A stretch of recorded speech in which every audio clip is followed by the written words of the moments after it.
আসসালামু আলাইকুম প্রিয় ২৭ ব্যাচ, আশা করি সবাই ভালো আছেন ইনশাল্লাহ।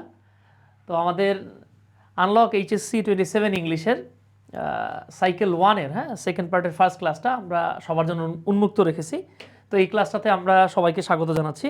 আশা করি সবাই খুব ক্লিয়ারলি শুনতে এবং দেখতে পাচ্ছেন। তো আমাদের কথা ক্লিয়ার শোনা যাচ্ছে কিনা এবং দেখা যাচ্ছে কিনা একটু আমাদেরকে জানিয়ে দেবেন প্লিজ। তাহলে আমরা মূল আলোচনায় চলে যাব ইনশাল্লাহ। যারা আমাদের সাথে যুক্ত আছেন একটু জানিয়ে দেবেন প্লিজ আমাদের কথা ক্লিয়ারলি শোনা যায় কিনা, ভিডিওটা ক্লিয়ার দেখতে পাচ্ছেন কিনা। তাহলে আমরা মূল আলোচনায় চলে যাব ইনশাল্লাহ।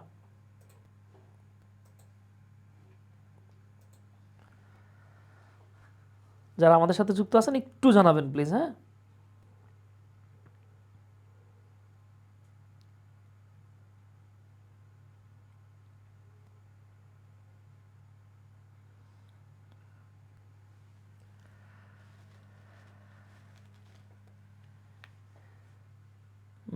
ক্লাসের টাইম আচ্ছা ঠিক আছে ইনশাল্লাহ।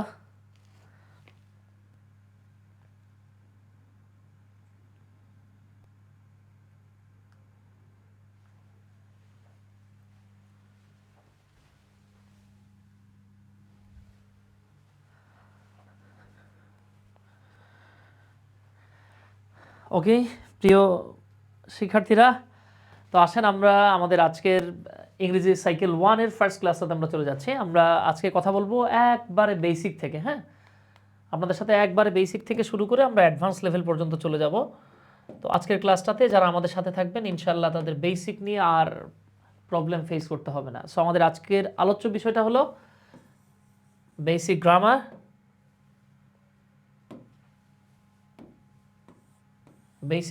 Plus basic of sentences. আমরা দুটো বিষয় নিয়ে কথা বলবো ইনশাল্লাহ। তো অনেক ভাই বোন আছেন যারা বলেন যে ভাইয়া আমার তো বেসিকের অবস্থা খুব খারাপ, আমি তো একদমই পারি না। তো যারা চিন্তা ভাবনা করেন যে একদমই পারি না, তাদের জন্য আমরা জাস্ট প্রথমে একটু 15 থেকে 20 মিনিট বেসিকের চেয়েও যে বেসিক থাকে, মানে বেসিক অফ দ্য বেসিক্স, এটা নিয়ে আমরা কথা বলবো। দেন আমরা ধাপে ধাপে সামনের দিকে চলে যাব। দেখেন, যারা বলেন যে ভাই আমরা তো একদম বেসিকই জানি না, তাদের জন্য আমরা একবারে বেসিক গ্রামার নিয়ে কথা বলছি। আচ্ছা আসেন। তা আমাদের অনেক ভাই বোন আছেন, ভাই আমরা বেসিক পারি না। যারা বলছেন বেসিক পারি না, বলেন এর চাইতে বেসিক আর কিছু হইতে পারে? পারে না।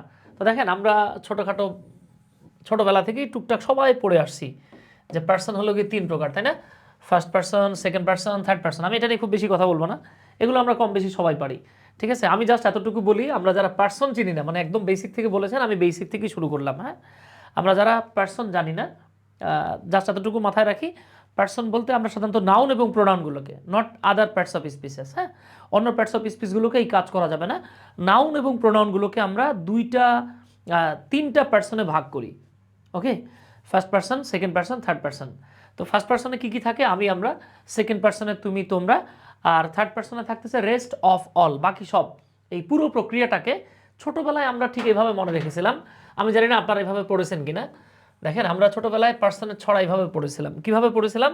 আই হোপ আপনারা এভাবে পড়ছেন যে আমি, আমরা, তুমি, তোমরা ছাড়া বাকি আছেন যারা, থার্ড পার্সন তারা। তাহলে একদম সিম্পল বিষয়টা হচ্ছে গিয়ে আমি, আমরা ফার্স্ট পার্সন, তুমি তোমরা সেকেন্ড পার্সন, দুনিয়ায় বাকি যা আছে সব হলো থার্ড পার্সন। খেয়াল করেন কিন্তু, তাহলে আমি, আমরা, তুমি তোমরা ছাড়া বাকি আছেন যারা, থার্ড পার্সন তারা। স্যার নোট করবো না? নোট করতে হবে না, আমরা ক্লাস শেষে পিডিএফটা আপনাদেরকে দিয়ে দেবো ইনশাল্লাহ। পুরো ক্লাসের পিডিএফটা পেয়ে যাবেন, প্লাস প্র্যাকটিস শিটও দেওয়া হবে। সো এটা নিয়ে খুব বেশি প্যারেশানির কিছু নাই, আপনি জাস্ট ক্লাসটা মনোযোগ সহকারে দেখেন। আচ্ছা, তাহলে দেখেন, আমি, আমরা, তুমি তোমরা ছাড়া বাকি আছেন যারা, থার্ড পার্সন তারা। আমরা জানি আমি হলো গিয়ে আই, আমরা হচ্ছে উই, আর তুমি এবং তোমরা উভয়ের ইংরেজি হলো ইউ। এর বাইরে দুনিয়ায় যা আছে সব থার্ড পার্সন। তাহলে আপনি সিম্পলি মনে রাখতে পারেন। ইভেন এটা আপনি আপনার ছোটো ভাই বোনদেরকেও পড়াইতে পারেন, বা ক্লাস 3, 4, 5-এর বাচ্চাদেরকেও আপনি চাইলে পড়াতে পারবেন। আমি, আমরা, তুমি তোমরা ছাড়া বাকি আছেন যারা, থার্ড পার্সন তারা। অনেকে একটা বোকামি করে বলে আমি তুমি ছাড়া। ভাই, আমি তুমি ছাড়া বললে তো আমরাটা বাদ চলে গেল।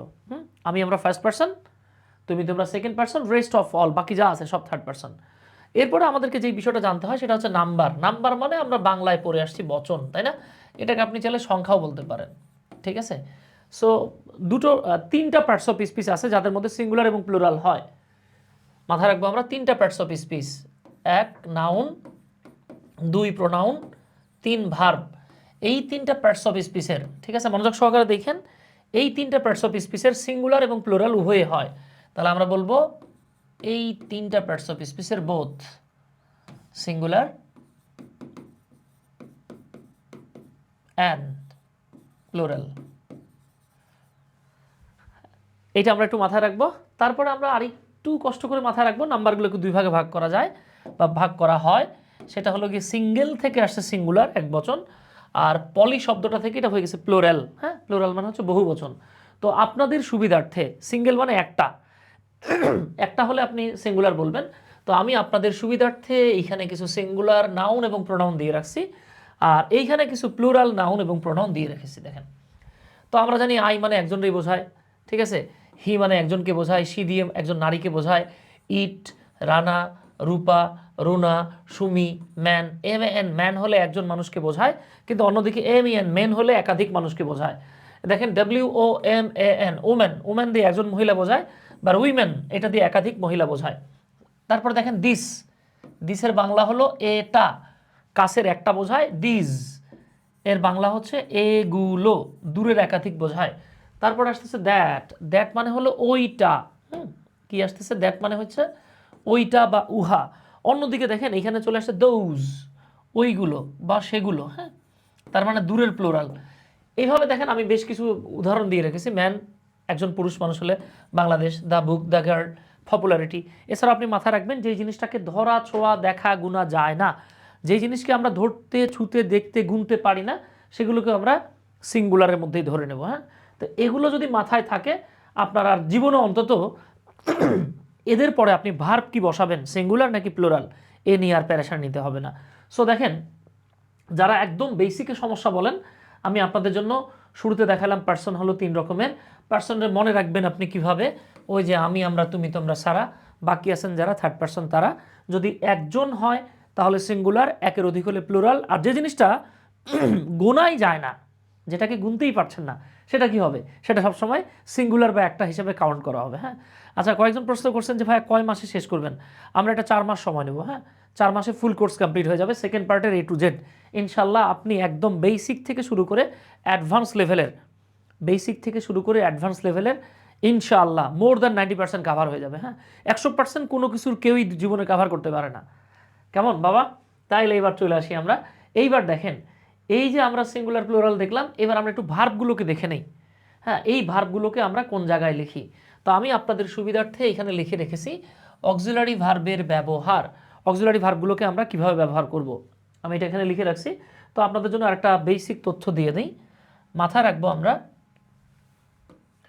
দুনিয়ার যত বার্ডি আছে, হ্যাঁ, দুনিয়ার যত বার্ডি আছে, দুনিয়াতে যত ওয়ান আছে এবং যত থিং আছে, বাড়ি, ওয়ান অ্যান্ড থিং। এ body means somebody, anybody, nobody, everybody. One মানে someone, anyone, no one, everyone. Thing মানে হলো something, anything, nothing, everything. That means somebody, someone, something, somebody, someone, something, anybody, anyone, anything, nobody, no one, nothing, everybody, everyone, everything। যাই থাকুক আপনি মাথায় রাখবেন এরা হলো সব থার্ড পারসন, আর এদেরকে আমরা সবসময় সিঙ্গুলার নাম্বার বলবো। তো আমরা থার্ড পারসন সিঙ্গুলার নাম্বারকে আপাতত 3PSN দিয়ে এক্সপ্রেস করব, ঠিক আছে? মাথায় রাখেন, আজকের পুরো ক্লাসটা করার পর আপনি চাইলেও ইনশাল্লাহ আর বেসিক নিয়ে জীবনে বিপদে পড়তে পারবেন না। বিপদ শেষ, এক ক্লাসে আপনার ইনশাল্লাহ দুনিয়াবি ইংলিশ রিলেটেড যত প্রবলেম সব শেষ হয়ে যাবে। হ্যাঁ, আসমানের দরকার নাই, হয়ে যাবে। তাহলে আমরা জাস্ট মাথায় রাখি, দেখেন যে কোনো বাড়ি, ওয়ান থিং, এগুলো হচ্ছে থার্ড পারসন সিঙ্গুলার নাম্বার। এর সাথে আরেকটু যদি এটে দিই, সেটে দিই, যুক্ত করে দিই, তাহলে আরেকটু বেটার হয়। সেটা হলো আপনি জাস্ট এইভাবে মাথায় রাখবেন, যা, ধরা অথবা ছোঁয়া অথবা দেখা অথবা গণনা করা, গণনা করা যায় না। তাহলে যারে ধরা যায় না, ছোঁয়া যায় না, দেখা যায় না, গোনা যায় না, এইটাও third person singular number. Just যদি এতটুকু মাথায় থাকে, খাতায় ইনশাল্লাহ সুপার ডুপার রিপ্লাই দিতে পারবেন। এইবার আসেন, আমাদের অনেক ভাই বোন আছে তারা অক্সিলারি ভার্বের সিঙ্গুলার এবং প্লুরাল নিয়ে মাঝে মাঝে প্যারেশানিতে পড়ে যায়। হ্যাঁ, অক্সিলারি ভার্বটা সিঙ্গুলার নাকি প্লুরাল এটা নিয়ে প্যারেশানিতে পড়ে যায়। তো আমি একটা মারাত্মক ঝাঁকানাকা টিপস অ্যান্ড টেকনিক দেখায় দিই, এরপরে আপনি চাইলেও আর সিঙ্গুলার ভুল হবে না। তো সিঙ্গুলারের ফার্স্ট লেটারটা হচ্ছে এস। আমি একটু সাপের মতো এঁকে বেঁকে লিখছি, একটু খেয়াল করেন। আমি যেখানে লিখলাম সিঙ্গুলার এভি, এই এভি মানে কিন্তু আরমান ভাই না, আনিফ ভাইও না, এভি মানে হচ্ছে অক্সিলারি ভার্ব। হ্যাঁ, সিঙ্গুলার অক্সিলারি ভার্ব চে উ। এই চে উ মানে হলো বাবা চেনার উপায়, ঠিক আছে? তাহলে দেখেন আমরা এখন দেখব কিভাবে how to recognise singular auxiliary verbs, কিভাবে আপনি অক্সিলারি ভার্বগুলোকে চিহ্নিত করবেন। এইটা চিহ্নিত করার জন্য আপনার রকেট সাইন জানার দরকার নাই। আপনি যেটা জানবেন যে সিঙ্গুলারের ফার্স্ট লেটার এস, যদি কোনো অক্সিলারির লাস্ট লেটার এস হয় সেটা সিঙ্গুলার। আই রিপিট, সিঙ্গুলারের ফার্স্ট লেটারটা কী বাবা? এস। যদি কোনো অক্সিলারি ভার্বের লাস্ট লেটারটা এস হয়, আমি কিন্তু অক্সিলারি বলছি, সেক্ষেত্রে সেটা সিঙ্গুলার হবে। আসেন, এটার ব্যতিক্রম আছে দুটো, আমি সেটা দেখাবো আপনাদেরকে। তাহলে আমি একটু জোড়ায় জোড়ায় লিখি। হ্যাঁ, জোড়ায় জোড়ায় লিখলাম। এই যে আমি একটা জোড়া লিখলাম ইজ, একটা লিখে ফেলছি আর, একটা লিখলাম ওয়াজ, আর একটা লিখে ফেলছি ওয়ার, একটা লিখলাম হ্যাভ, তারপরে লিখে ফেলেছি হ্যাজ, এরপরে লিখেছি দেখেন ডু, এরপর লিখলাম আমরা ডু এবং ডাজ। এই যে আমরা জোড়ায় জোড়ায় 4টা জোড়া লিখছি, এই জোড়াগুলোর দিকে জাস্ট একটু খেয়াল করেন তো। এই সব কিন্তু অক্সিলারি, হ্যাঁ, এগুলো হচ্ছে অক্সিলারি। জাস্ট খেয়াল করেন, ইজের শেষে এস আছে, তার মানে এটা সিঙ্গুলার। আর এর শেষে কি আছে? নাই, তাহলে এটা সিঙ্গুলার না, এটা প্লুরাল। আবার দেখেন ওয়াজের শেষে এস থাকা, এটা সিঙ্গুলার, বাট ওয়ারের শেষে নাই, তাই এটা প্লুরাল। হ্যাঁ, তাহলে ইজ ছিল সিঙ্গুলার, আর হয়ে গেছে প্লুরাল, ওয়াজ হয়ে গেল সিঙ্গুলার, ওয়ার হলো সিঙ্গুলার, ওয়ার হয়ে গেল প্লুরাল। এবার আসেন তো, হ্যাভের শেষে কি এস আছে? নাই, তাহলে এটা হয় সিঙ্গুলার না, এটা প্লুরাল। হ্যাজের সাথে এস আছে, তাই এটা সিঙ্গুলার। দেখেন হ্যাভও সিঙ্গুলার হতে পারে, জাস্ট দুটো সেক্টর আছে, আমরা সেটা একটু পরে বলতেছি। এরপরে আসেন তো ডু ডাজ, এস কার সাথে আছে? ডাজের সাথে, তাহলে এটা সিঙ্গুলার, এর সাথে নাই, তাই এটা প্লুরাল।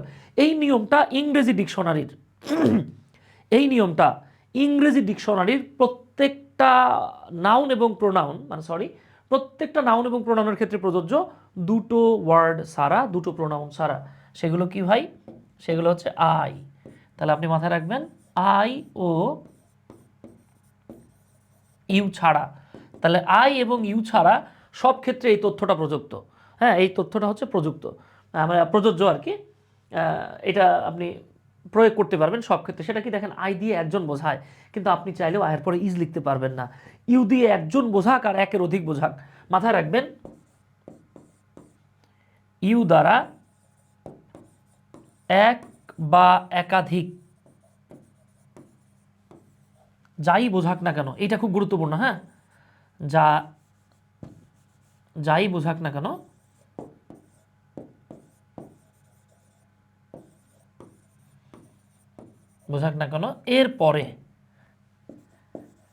এরপরে সর্বদা প্লুরাল ভার্ব বসে। মানে এর চাইতে আর বেসিক কিছু হইতে পারে না। হ্যাঁ, তাহলে মাথায় রাখবেন ইউ দিয়ে যদি একজনকে বোঝায়,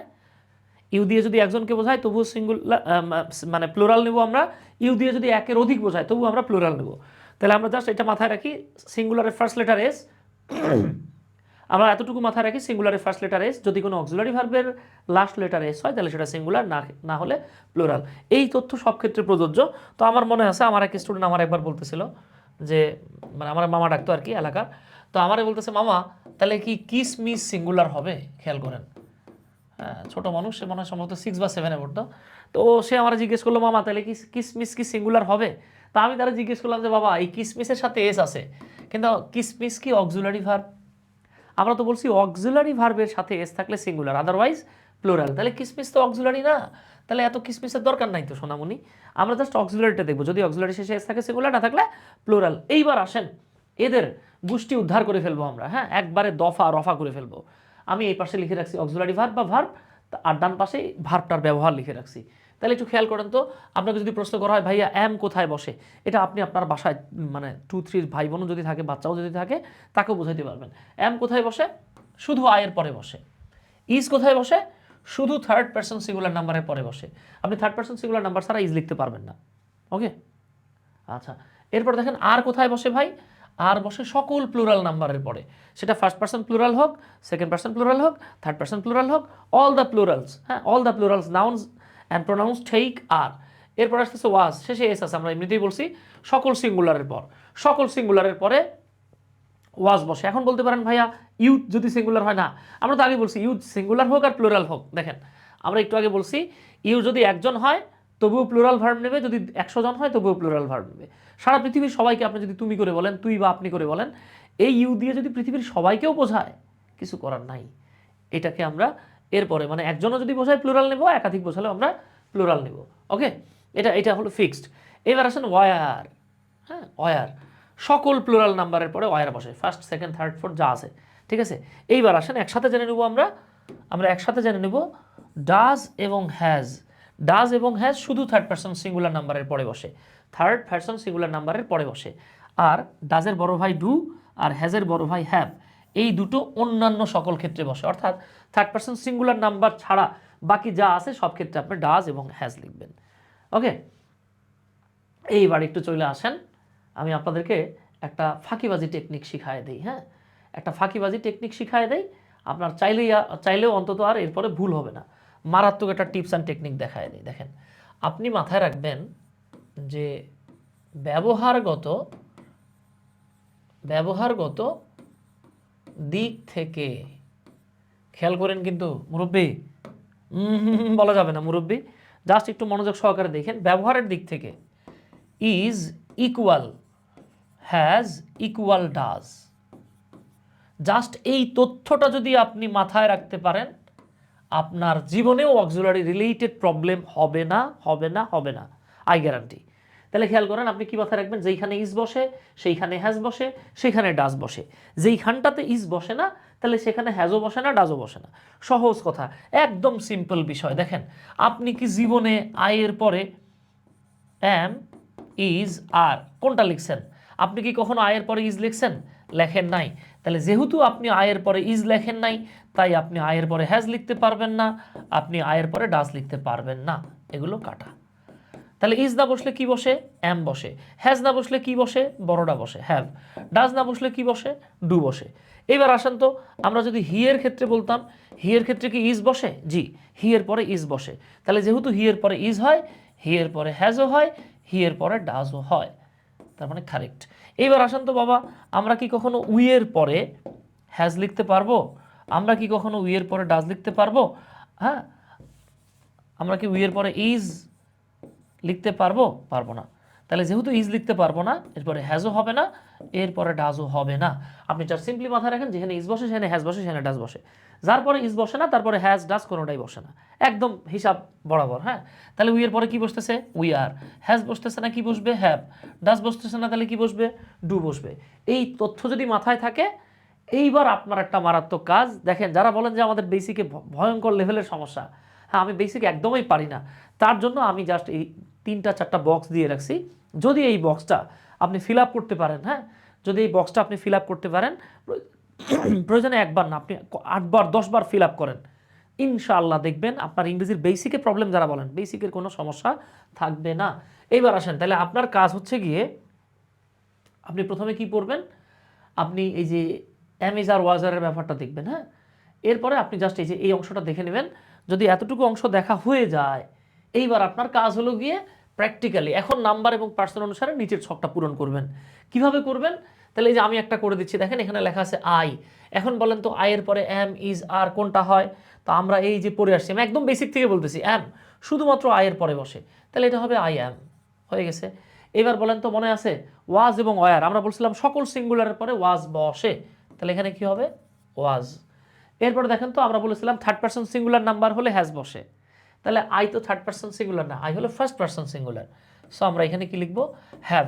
এছাড়া আপনি এভাবেও মনে রাখতে পারেন, ভাই আমি কি আয়ের পরে ইজ লিখছি? লিখি নাই। তাহলে যেখানে ইজ হয় না সেখানে হ্যাজও হয় না, যেখানে হ্যাজ হয় না সেখানে ডাজও হয় না, হলো কি? ডু। ওকে, দ্যাটস ইট। এইবার আসেন উই। উই এর পরে আমরা অ্যাম, ইজ, আর কোনটা লিখবো? এটা আমরা সবাই জানি, উই মানে আমরা। দেখেন তো বাবা, হ্যাঁ, উই মানে কি? আমরা। উই এটা প্লুরাল, তো প্লুরাল, সকল প্লুরালের পরে কি লিখতে হয়? হ্যাঁ, ডেফিনেটলি আপনাকে আর লিখতে হবে। আমি একদম ভেঙে ভেঙে দেখাইতেছি, দেখেন। তাহলে উই আর, আমরা জানি এ সিঙ্গুলার থাকলে, মানে এস থাকলে সিঙ্গুলার হয়, উই তো সিঙ্গুলার না, তাহলে আমাকে নিতে হবে ওয়ার। এবার দেখেন, হ্যাজ থাকলে সিঙ্গুলার হয়, উই তো সিঙ্গুলার না, তাহলে আমরা নিব হ্যাভ। এরপরে দেখেন তো, ডাজ থাকলে সিঙ্গুলার, উই তো প্লুরাল, তাহলে আমরা এখানে নেব ডু। এইভাবে যদি শূন্যস্থানটা পূর্ণ করেন, ঠিক আছে, এভাবে যদি চালায় যান। এবার আসেন ইউ। আমি বলছি কিন্তু ইউ দিয়ে একজন বোঝাক আর একের অধিক বোঝাক, ইউ দিয়ে একজন বোঝাক আর একের অধিক বোঝাক, কিচ্ছু করার নাই, এরপরে সবসময় প্লুরাল ভার্ব হবে, ঠিক আছে। তাহলে দেখেন, এই যে you are, you were, you have, you do. কিন্তু আমরা যখন হি বলছি, এইবার কিন্তু থার্ড পারসন সিঙ্গুলার নাম্বার চলে আসছে, ঠিক আছে। তখন আমরা কি বলবো? এই যে হি ইজ, যেখানে ইজ বসে, দেখেন সেখানে ওয়াজও বসবে, কারণ যে সিঙ্গুলার। আবার যেখানে ইজ বসে সেই জায়গাটাতে হ্যাজ বসে, সেই জায়গাটাতে ডাজ বসে। এখন আপনার কাজ কি দাদা? আপনার কাজ হলো কি I, we, you, he, she, they. এরপরে কি আছে? আবারও দে আছে আর কি, মানে এটা এক্সট্রা দিয়ে রাখছি আমি আর কি। ইট, ইটের পরে কি হবে? অ্যাম হবে, ইজ হবে নাকি আর হবে? আপনি জানেন ইট দিয়ে একটা বোঝায় ইজ, তাহলে যেহেতু সিঙ্গুলার এখানে হবে ওয়াজ। আবার আমরা জানি এস থাকলে সিঙ্গুলার হয় হ্যাজ, এস থাকলে সিঙ্গুলার হয় ডাজ। এখন আপনার কাজ হচ্ছে দে এর ক্ষেত্রে কি হবে লিখবেন, রানা বা রূপা থাকলে কি লিখতেন, দিস থাকলে কি লিখবেন, দিজ থাকলে কি লিখবেন। উচ্চারণটা খেয়াল করেন, এটা হলো দিস আর এটা হলো দিজ, এটা হলো দ্যাট, এটা হলো দোজ। তাহলে এই সিঙ্গুলার প্লুরাল দেখে দেখে আপনি যখন এই যে প্রবলেমগুলো সলভ করতে পারবেন, আপনি যখন পারফেক্ট ওয়েতে অক্সিলারিগুলো বসাতে পারবেন, তখন আপনি বলতে পারবেন যে ভাই আমার বেসিকে কোনো সমস্যা নাই। আমি দেখেছি অনেকে বলে কি যে ভাই আমার ইংরেজির বেসিকে তো কোনো প্রবলেম নাই। তা আপনার ইংরেজির বেসিকে কোনো প্রবলেম নাই আমি বুঝলাম, তাহলে আপনি এই যে অ্যামিজ আর ওয়াজ আর এটাই যদি সিম্পলি বসাতে না পারেন, তাহলে কি বলেন প্রবলেম আছে না বাবা? আছে। তো এই হলো কি ঘটনা। এরপরে আমি আপনাদের জন্য আরও দিয়ে রাখছি, দেখেন দ্য ম্যান, দ্য বয়েজ, হ্যাঁ, ফেসবুক, বাংলাদেশ, হোয়াট এভার আপনাকে যাই দেখ না কেন, আপনার কাজ হচ্ছে এই শূন্যস্থানগুলো পূর্ণ করবেন। এবার দেখেন তো অনেস্টি, আমরা বলেছিলাম যেই জিনিসটারে ধরা ছোঁয়া দেখা গোনা যায় না, সেটা কি? Third person singular number. তো আমরা জানি এটা যেহেতু সিঙ্গুলার, তাহলে কি বসবে? ইজ। তাহলে দেখেন যেটা সিঙ্গুলার তার জন্য কি বসে? ওয়াজ। আবার আমরা পড়ে আসছি এখানে কি হবে তাহলে? হ্যাজ। এখানে তাহলে কি হবে? ডাজ। এবার আসেন, আমি যদি জাস্ট চাইল্ড লিখি, চাইল্ড দিয়ে একজন শিশু বোঝানো হয়, বাট আমি যদি বলি চিলড্রেন, চিলড্রেন দিয়ে কিন্তু একজন শিশু বোঝায় না, ওইখানে একের অধিক শিশু বোঝাচ্ছে। সো এইখানে কিন্তু ভাই এটা প্লুরাল হয়ে গেছে, ঠিক আছে? তাহলে আপনি কি লিখবেন? Children are, children were, children have, children do. এইভাবে আপনার কাজ হইতেছে গিয়ে এগুলো লিখে ফেলা। এবার দেখেন তো এআই, আর্টিফিশিয়াল ইন্টেলিজেন্স। এখন আর্টিফিশিয়াল ইন্টেলিজেন্সকে কি ধরা ছোঁয়া দেখা গণনা করা যায়? যায় না। যেহেতু ধরা ছোঁয়া দেখা গণনা করা যায় না, সো এইটাও হলো থার্ড পারসন সিঙ্গুলার নাম্বার। আমি কিভাবে জানলাম? হ্যাঁ, আমরা কিভাবে জানলাম যে এটা থার্ড পারসন সিঙ্গুলার নাম্বার? এই যে আমরা এইভাবে জেনে আসছি। আমরা না একটু আগে বললাম যে যা ধরা ছোঁয়া দেখা বা গণনা করা যায় না, সেটা হলো থার্ড পারসন সিঙ্গুলার নাম্বার। ওকে। নীরব ভাই বলতেছেন স্যার ডেইলি কিছু ভোকাবুলারি লিস্ট দিন যেগুলো সবসময় কাজে লাগে। ভোকাবুলারি লিস্টটা আমি আপনাদেরকে আগামী ক্লাসে দেবো। আগামী ক্লাসে ইম্পর্টেন্ট ভার্বের একটা লিস্ট দেবো ইনশাল্লাহ, ঠিক আছে? আগামী ক্লাসে আমি আপনাদেরকে ইম্পর্টেন্ট ভার্বের একটা লিস্ট দিয়ে দেবো। এই ভার্বগুলো ডু অর ডাই, আপনি বাঁচেন মরেন যাই করেন, আপনি আমাকে এক সপ্তাহের মধ্যে, হ্যাঁ, 300 ভার্ব দেওয়া থাকবে, এক সপ্তাহের মধ্যেই 300 ভার্ব আপনারা আমাকে মুখস্থ দিবেন। হ্যাঁ, সেটা আপনি রাইট ফর্মস অফ ভার্ব বলেন, কমপ্লিটিং সেন্টেন্স বলেন, সব ক্ষেত্রে আপনার জন্য বেস্ট অপশন হবে ইনশাল্লাহ। হ্যাঁ, আচ্ছা, তাহলে আমরা ইনশাল্লাহ এগুলো কিন্তু বুঝে ফেলছি। এখন আপনি শুধু বুঝলে হবে না তো বাবা, এটা প্রয়োগ করতে হবে। কেমন? আচ্ছা, এটা প্রয়োগ করতে হবে। এবার আসেন তো পুলিশ, মাথায় রাখবেন পুলিশটাকে সবসময় প্লুরাল ধরা হয়। হ্যাঁ, পুলিশটাকে সবসময় প্লুরাল ধরা হয়। তাহলে পুলিশকে যেহেতু প্লুরাল ধরা হয়, তাহলে এরপরে কি আসবে? Police are, police were, police have, police do. এবার আসেন তো পিপল। পিপল মানে জনগণ। জনগণ কি একজন বোঝায়? বোঝায় না, একের অধিক বোঝায়, ঠিক আছে? নাহিদ হোসাইন, তাই না? আচ্ছা, নাহিদ হোসাইন, ঠিক আছে, থ্যাংক ইউ স্যার। এই লাইভগুলো ইউটিউবে পাওয়া যাবে। আমাদের এই ক্লাসটা হচ্ছে গিয়ে এটা আমাদের ফার্স্ট ক্লাস। এই ক্লাসটা সবার জন্য যেহেতু উন্মুক্ত থাকবে, এটা হয়তো ইউটিউবে আপনারা পাবেন আর কি। হ্যাঁ, ইউটিউবে পাবেন, আপনারা এই গ্রুপে পাবেন। বাট এর পরের যে ক্লাসগুলো, এই ক্লাসগুলো আমাদের মানে জাস্ট পেইড ব্যাচের জন্য থাকবে, ঠিক আছে? আচ্ছা, আশা করি এটা বুঝতে পারছেন। এইবার আসেন মিডিয়া, দেখছেন এই মিডিয়া, এইটা কিন্তু হচ্ছে প্লুরাল। যেমন আমরা পড়ে আসছি মাল্টিমিডিয়া, কিন্তু মিডিয়াম এটা হলো গিয়ে সিঙ্গুলার। হ্যাঁ, সিঙ্গুলার। এখন বিপদটা হবে কার জানেন? যিনি সিঙ্গুলার প্লুরাল এগুলো চেনে না, হ্যাঁ, তার জন্য সমস্যা হয়ে যাবে। স্যার কীভাবে নোট করব? এটা তো পেয়েই যাচ্ছেন। বেটার হবে কি, মানে আমার ক্লাসটা আপনি শুরু থেকে শেষ পর্যন্ত একবার দেখে দেখে নোট করবেন, ঠিক আছে? ইনশাল্লাহ এরপরে আর জীবনেও প্রবলেম থাকবে না। যদি প্রবলেম থাকে আমরা তো আছি, আমাদের ডিসকাশন গ্রুপ আছে, আমরা আছি। ইভেন এক্সেসিভ প্রবলেম হলে আমাদেরকে প্রয়োজনে হোয়াটসঅ্যাপে নক দিন, সমস্যা নাই, ঠিক আছে ভাই? আমি মজা করে বলি আর কি, আর্থিক সমস্যা ছাড়া আপনার যে কোনো সমস্যা থাকলে আমরা তো আছি, ঠিক আছে? আচ্ছা, আই হোপ কোনো সমস্যা হবে না। এইবার চলে আসি তো, এতটুকু হচ্ছে আমাদের বেসিক, একবারে বেসিক অফ দ্য বেসিক। হ্যাঁ, মানে বেসিকেরও বেসিক যেটা ছিল সেটা আমরা দেখছি। এখন আমরা দেখব সেন্টেন্স প্যাটার্ন বা সেন্টেন্স স্ট্রাকচার। হ্যাঁ, আমরা এখন সেন্টেন্স প্যাটার্ন বা সেন্টেন্স স্ট্রাকচারটা দেখব। তো এসিএস এর প্রি মেডিকেল ব্যাচে আমি এই কয়েকদিন আগে, হ্যাঁ 3 থেকে 4 দিন আগে এসিএস এর প্রি মেডিকেলের যেই কোর্সটা, ওইখানেও আমি এই বেসিক সেন্টেন্স প্যাটার্নটা আলোচনা করেছিলাম এবং বেসিক সেন্টেন্স প্যাটার্ন থেকে আমরা কমপক্ষে 20 থেকে 22টা প্রশ্ন সমাধান করেছিলাম, যেখানে মিনিমাম 15 থেকে 16টা মানে ছিল প্রিভিয়াস ইয়ারের কোয়েশ্চেন।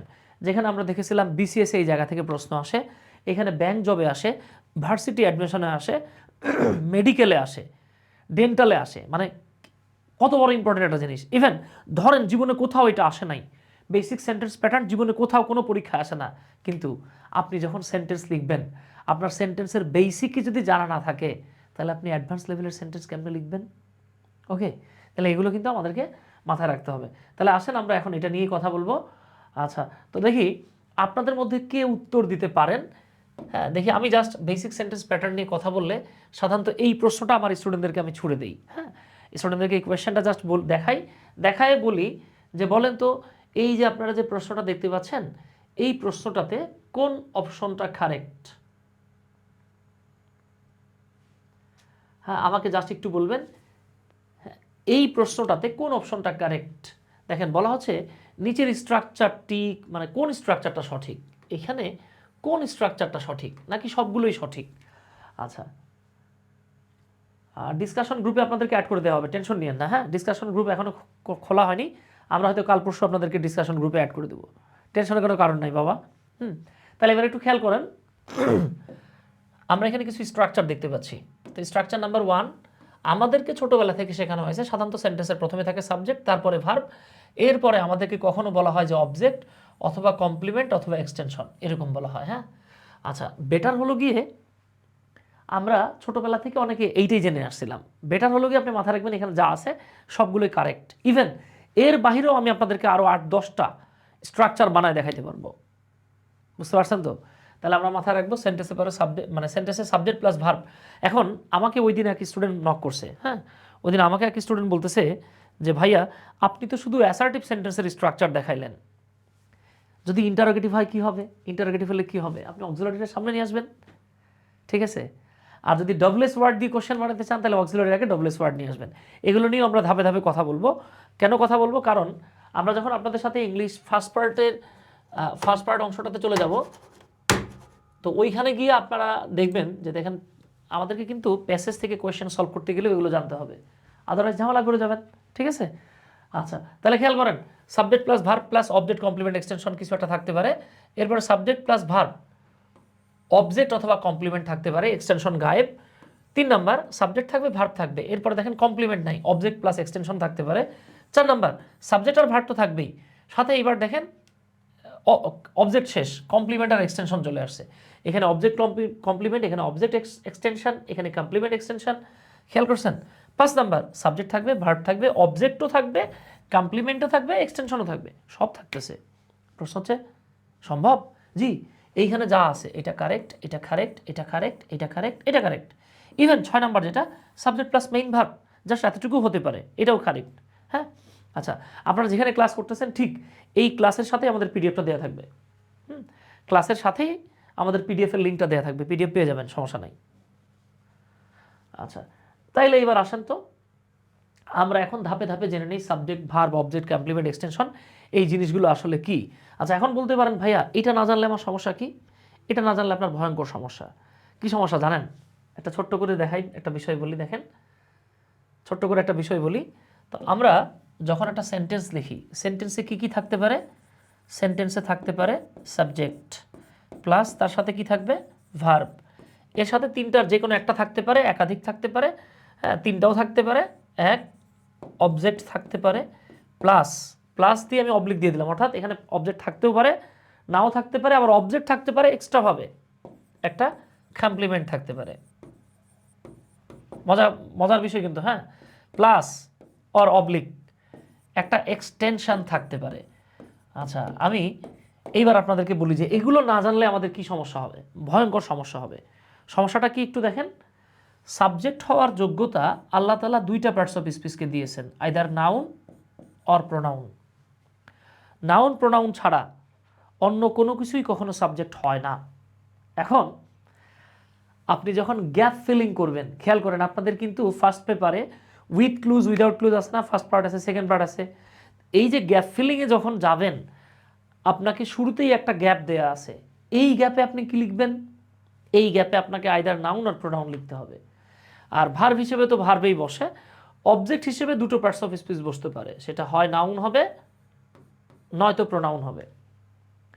এরপরে আসেন যেটা আসতেছে সেটা হচ্ছে কমপ্লিমেন্ট। এখন প্রশ্ন হচ্ছে কমপ্লিমেন্ট হিসেবে কি কি বসতে পারে, কোন কোন পার্টস অফ স্পিচ কমপ্লিমেন্ট হইতে পারে? কমপ্লিমেন্ট হওয়ার যোগ্যতা আছে তিনটা পার্টস অফ স্পিচের, নাউন, প্রোনাউন এবং অ্যাজেক্টিভের। আচ্ছা, এখানে একটা ভয়ঙ্কর তথ্য দেই।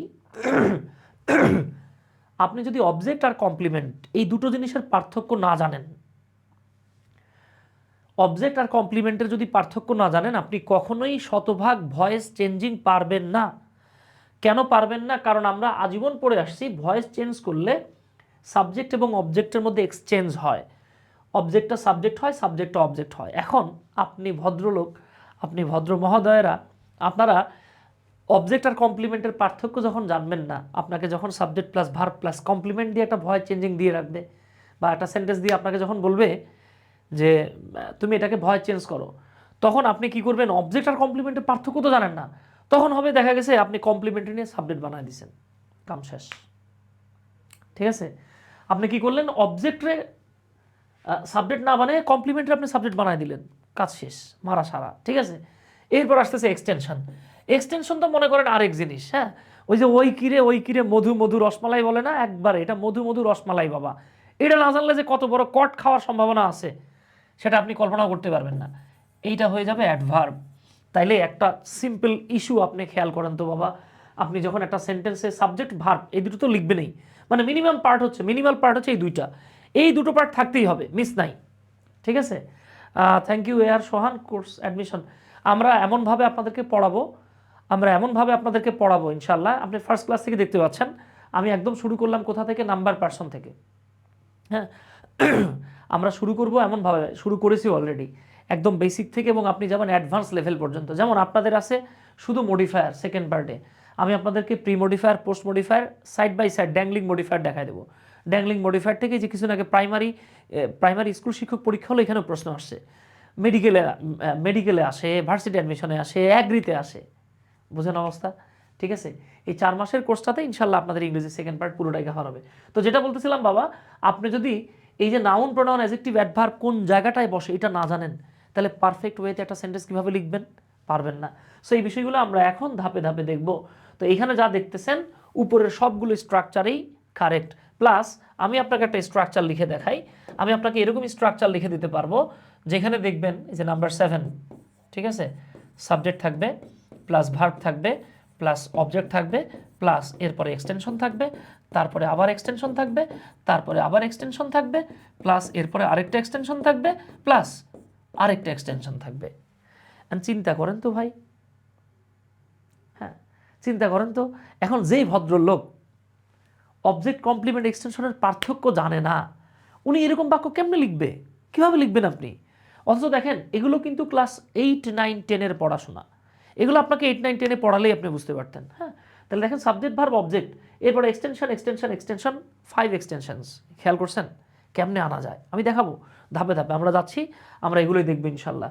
তাহলে আসেন শুরুতে সাবজেক্ট। আপনাকে যদি প্রশ্ন করা হয় সাবজেক্ট কাকে বলে, একদম সিম্পলি আমরা অনেকে আমরা যেটা বলি আর কি, যে কোনো সেন্টেন্সে যে কাজ করে সেই সাবজেক্ট। ভাই সাবজেক্ট কি সবসময় কাজ করে?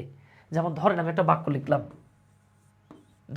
বাক্য লিখলাম, সুগার ইজ ইম্পোর্টেড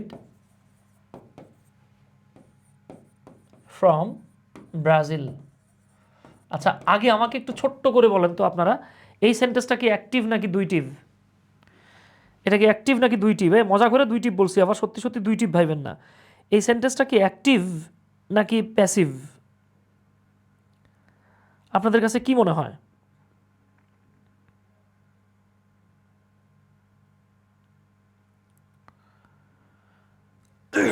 আপনাদের কাছে কি মনে হয়? আচ্ছা, কোর্স ফি জানতে চাচ্ছেন? হ্যাঁ, এটা আরও কয়েকদিন আপনারা 250 টাকা কুপন কোড দিয়ে আর কি, মানে 750 টাকায় কোর্স সাথে যুক্ত হতে পারবেন। এই তো মাশাল্লাহ আমাদের হুমায়রা আম্মা জান, হুমায়রা তাকিয়া বলছেন passive. Mohammad Arif alias passive. এই তো খায়রুল ইসলাম, জুলকার নাহিন, মাহাদি হাসান সবাই বলছেন প্যাসিভ। জি, আপনারা ম্যাসিভ পর্যায়ের একটা চমৎকার জিনিস প্যাসিভ ধরতে পারছেন। এবার দেখেন তো, সুগার মানে হলো চিনি, আমরা অনেকে সুগার বলি। এরপরে দেখেন তো, ইম্পোর্ট মানে হলো আমদানি করা, এটা হলো ভার্ব। আর ফ্রম ব্রাজিল এটা এক্সটেনশন। কেন এটা অবজেক্ট বা কমপ্লিমেন্ট নয়, একটু পর আপনি নিজেই বুঝবেন, আপাতত আমি যাচ্ছি না, ঠিক আছে? আচ্ছা, পুষ্কর সরকার, মাহাদি হাসান, ইস্তিয়াক, সবাইকে থ্যাংক ইউ। তো একটু খেয়াল করেন তো ভাই, ইম্পোর্ট মানে হলো আমদানি করা। আচ্ছা আপনি বলেন তো, আপনাকে কেউ যদি বলে যে সেন্টেন্সে মানে ভার্বের কাজ যে করে সেই সাবজেক্ট, আচ্ছা আমদানি করার কাজ কি চিনি কখনো করতে পারে? চিনি কি কখনো জীবনে নিজের আমদানি করে না। তাহলে কি চিনির সাবজেক্ট বলবেন না? 100% সাবজেক্ট, যদিও চিনি নিজের আমদানি করে না। দেখছেন এই সেন্টেন্সে দেখেন আমদানি করছে কে, সেটা উল্লেখই নাই। তাহলে কি এখানে সেন্টেন্স হবে না? হবে। এই যে আমরা যখন বলতেছি কোনো সেন্টেন্সে যে কোনো কাজ করে সেই সাবজেক্ট, এটা একটা ভুল ধারণা, ঠিক আছে? এরপরে আসেন, দেখেন অনেকে বলে কি, হ্যাঁ দেখেন অনেকে আবার বলে কি যে ভাইয়া কোনো সেন্টেন্সে যার সম্পর্কে কিছু বলা হয় সেটা সাবজেক্ট। হ্যাঁ, যার সম্পর্কে কোনো কিছু বলা হয়, ভাইরে যার সম্পর্কে কিছু বলা হয় সেটা কি সবসময় সাবজেক্ট হয়? দেখেন গতদিন আমি এই উদাহরণটা দিয়েছিলাম, আজকে আবারও দিচ্ছি, স্টুডেন্টদের বুঝতে খুব সুবিধা হয়, কজ স্টুডেন্টরা একটু ফানি টাইপের এক্সাম্পল দেখলে তাদের মনে থাকে বেশি। এবার আমরা এখান থেকে কারে নেব, ঠিক আছে? ধরেন আমাদের হাসান সাহেবরে নিচ্ছি। হ্যাঁ, ধরেন আমি বললাম হাসান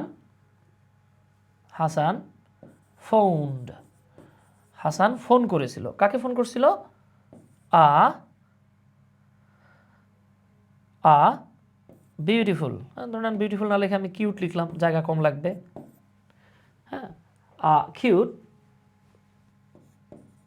টল ইয়াং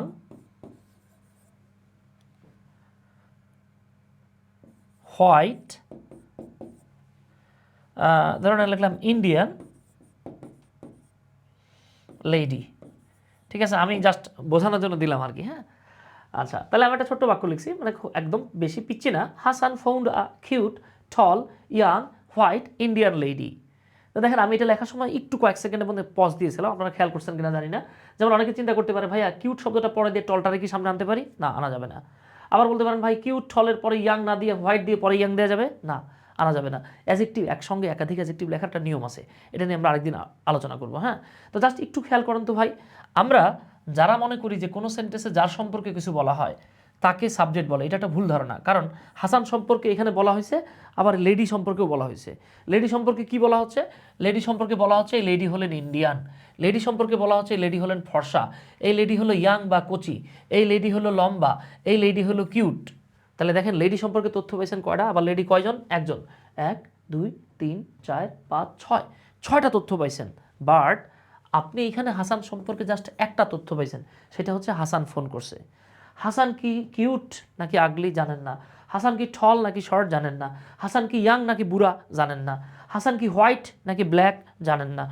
হাসান কি ইন্ডিয়ান নাকি পাকিস্তানি নাকি বাংলাদেশি জানেন না। আর কয়টা অ্যাডজেক্টিভ দিবেন মাথায় রাখবেন, 9টা অ্যাডজেক্টিভ প্লাস একটা নাউন সাধারণভাবে লেখা যায়। ঠিক আছে, কোনো একদিন আমি এই বিষয়টা আপনাদের সাথে ব্যাখ্যা করবো ইনশাল্লাহ। ঠিক আছে, আচ্ছা আমাদের মনজুরুল হক বকুল ভাই লিখছেন বাবা ছেলে একসাথে ক্লাস করছি, ভীষণ ভালো লাগছে, ছেলের জন্য দোয়া করবেন। জাজাকাল্লাহ ভাইজান, জাজাকাল্লাহ ভাতিজা। তাহলে খেয়াল করেন 9টা অ্যাডজেক্টিভ আমরা পাশাপাশি লিখতে পারি। এখানে একটা ডিটারমিনার প্লাস আপনি 8টা অ্যাডজেক্টিভ লিখতে পারবেন। কয়টা অ্যাডজেক্টিভ? 8টা পিওর অ্যাডজেক্টিভ। একটা ডিটারমিনার, 8টা পিওর অ্যাডজেক্টিভ প্লাস একটা নাউন। যদি সেটা ডিফারেন্ট অ্যাডজেক্টিভ হয়, আর যদি সিমিলার অ্যাডজেক্টিভ হয় তাহলে ভাই 8টা না, আপনি 80টাও লিখতে পারবেন। ঠিক আছে, আচ্ছা তার মানে দেখেন এখন কেউ যদি বলে যে কোনো সেন্টেন্সে যার সম্পর্কে কিছু বলা হয়, তাহলে লেডি সম্পর্কেও তো বলা হয়েছে, আপনি কি লেডিকে সাবজেক্ট বলবেন? নো। এখন আসেন তাহলে সহজভাবে সংজ্ঞাটা আপনি কি বলবেন? এই যে সংজ্ঞা এখানে দেয়া আছে, সংজ্ঞা হারানোর কোনো প্রয়োজন নাই আপনার। যে কোনো সেন্টেন্সে যার সম্পর্কে কিছু বলা হয় এবং যার উপর নির্ভর করে, এটা সবচেয়ে গুরুত্বপূর্ণ বিষয়। যার উপর নির্ভর করে ভার্বের রূপের আগমন বা পরিবর্তন ঘটে, সেটাই সাবজেক্ট। ওকে, আচ্ছা। তো খেয়াল করেন, আপনি যখন কোনো একটা জিনিস শিখবেন, আপনি যদি এটার কোর বিষয়টা ধরতে পারেন, এরপর আর প্যারেশানি থাকবে না, ঝামেলা শেষ। কেমন? আচ্ছা, যেমন দেখেন, আপনি যদি বলেন I am weak or I am sick, আমি অসুস্থ, তো খেয়াল করেন তো এখানে অ্যামটাকে কার উপর ডিপেন্ড করে আনছেন? আই এর উপর, তাহলে আই হলো সাবজেক্ট। আচ্ছা, আবার দেখেন 2 নাম্বার আমি একটা বাক্য লিখতেছি, আমি যদি বলি ইউ ইউ অ্যাম সিক, আচ্ছা বলেন তো ইউ অ্যাম সিক কি লেখা যাবে বাবা? যাবে না। কেন যাবে না? এই জন্যই যাবে না যে ইউ এর পরে অ্যাম আসে না, কি আসে? আর আসে। তাহলে বলেন তো আরটা কার উপর ডিপেন্ড করে আসছে? ইউ এর উপরে, তাহলে ইউ হলো সাবজেক্ট। 3 নাম্বার দেখেন তো, আমরা যদি বলি হি আর সিক, আপনি কি মানবেন? আপনি মানবেন না, কারণ আপনি বলবেন যে ভাই হি এর পরে আর লিখছেন কেন ভাই? হি এর পরে তো ইজ বসে। তাহলে এই যে ইজটার আগমন ঘটছে কার উপর ডিপেন্ড করে? হি এর উপর।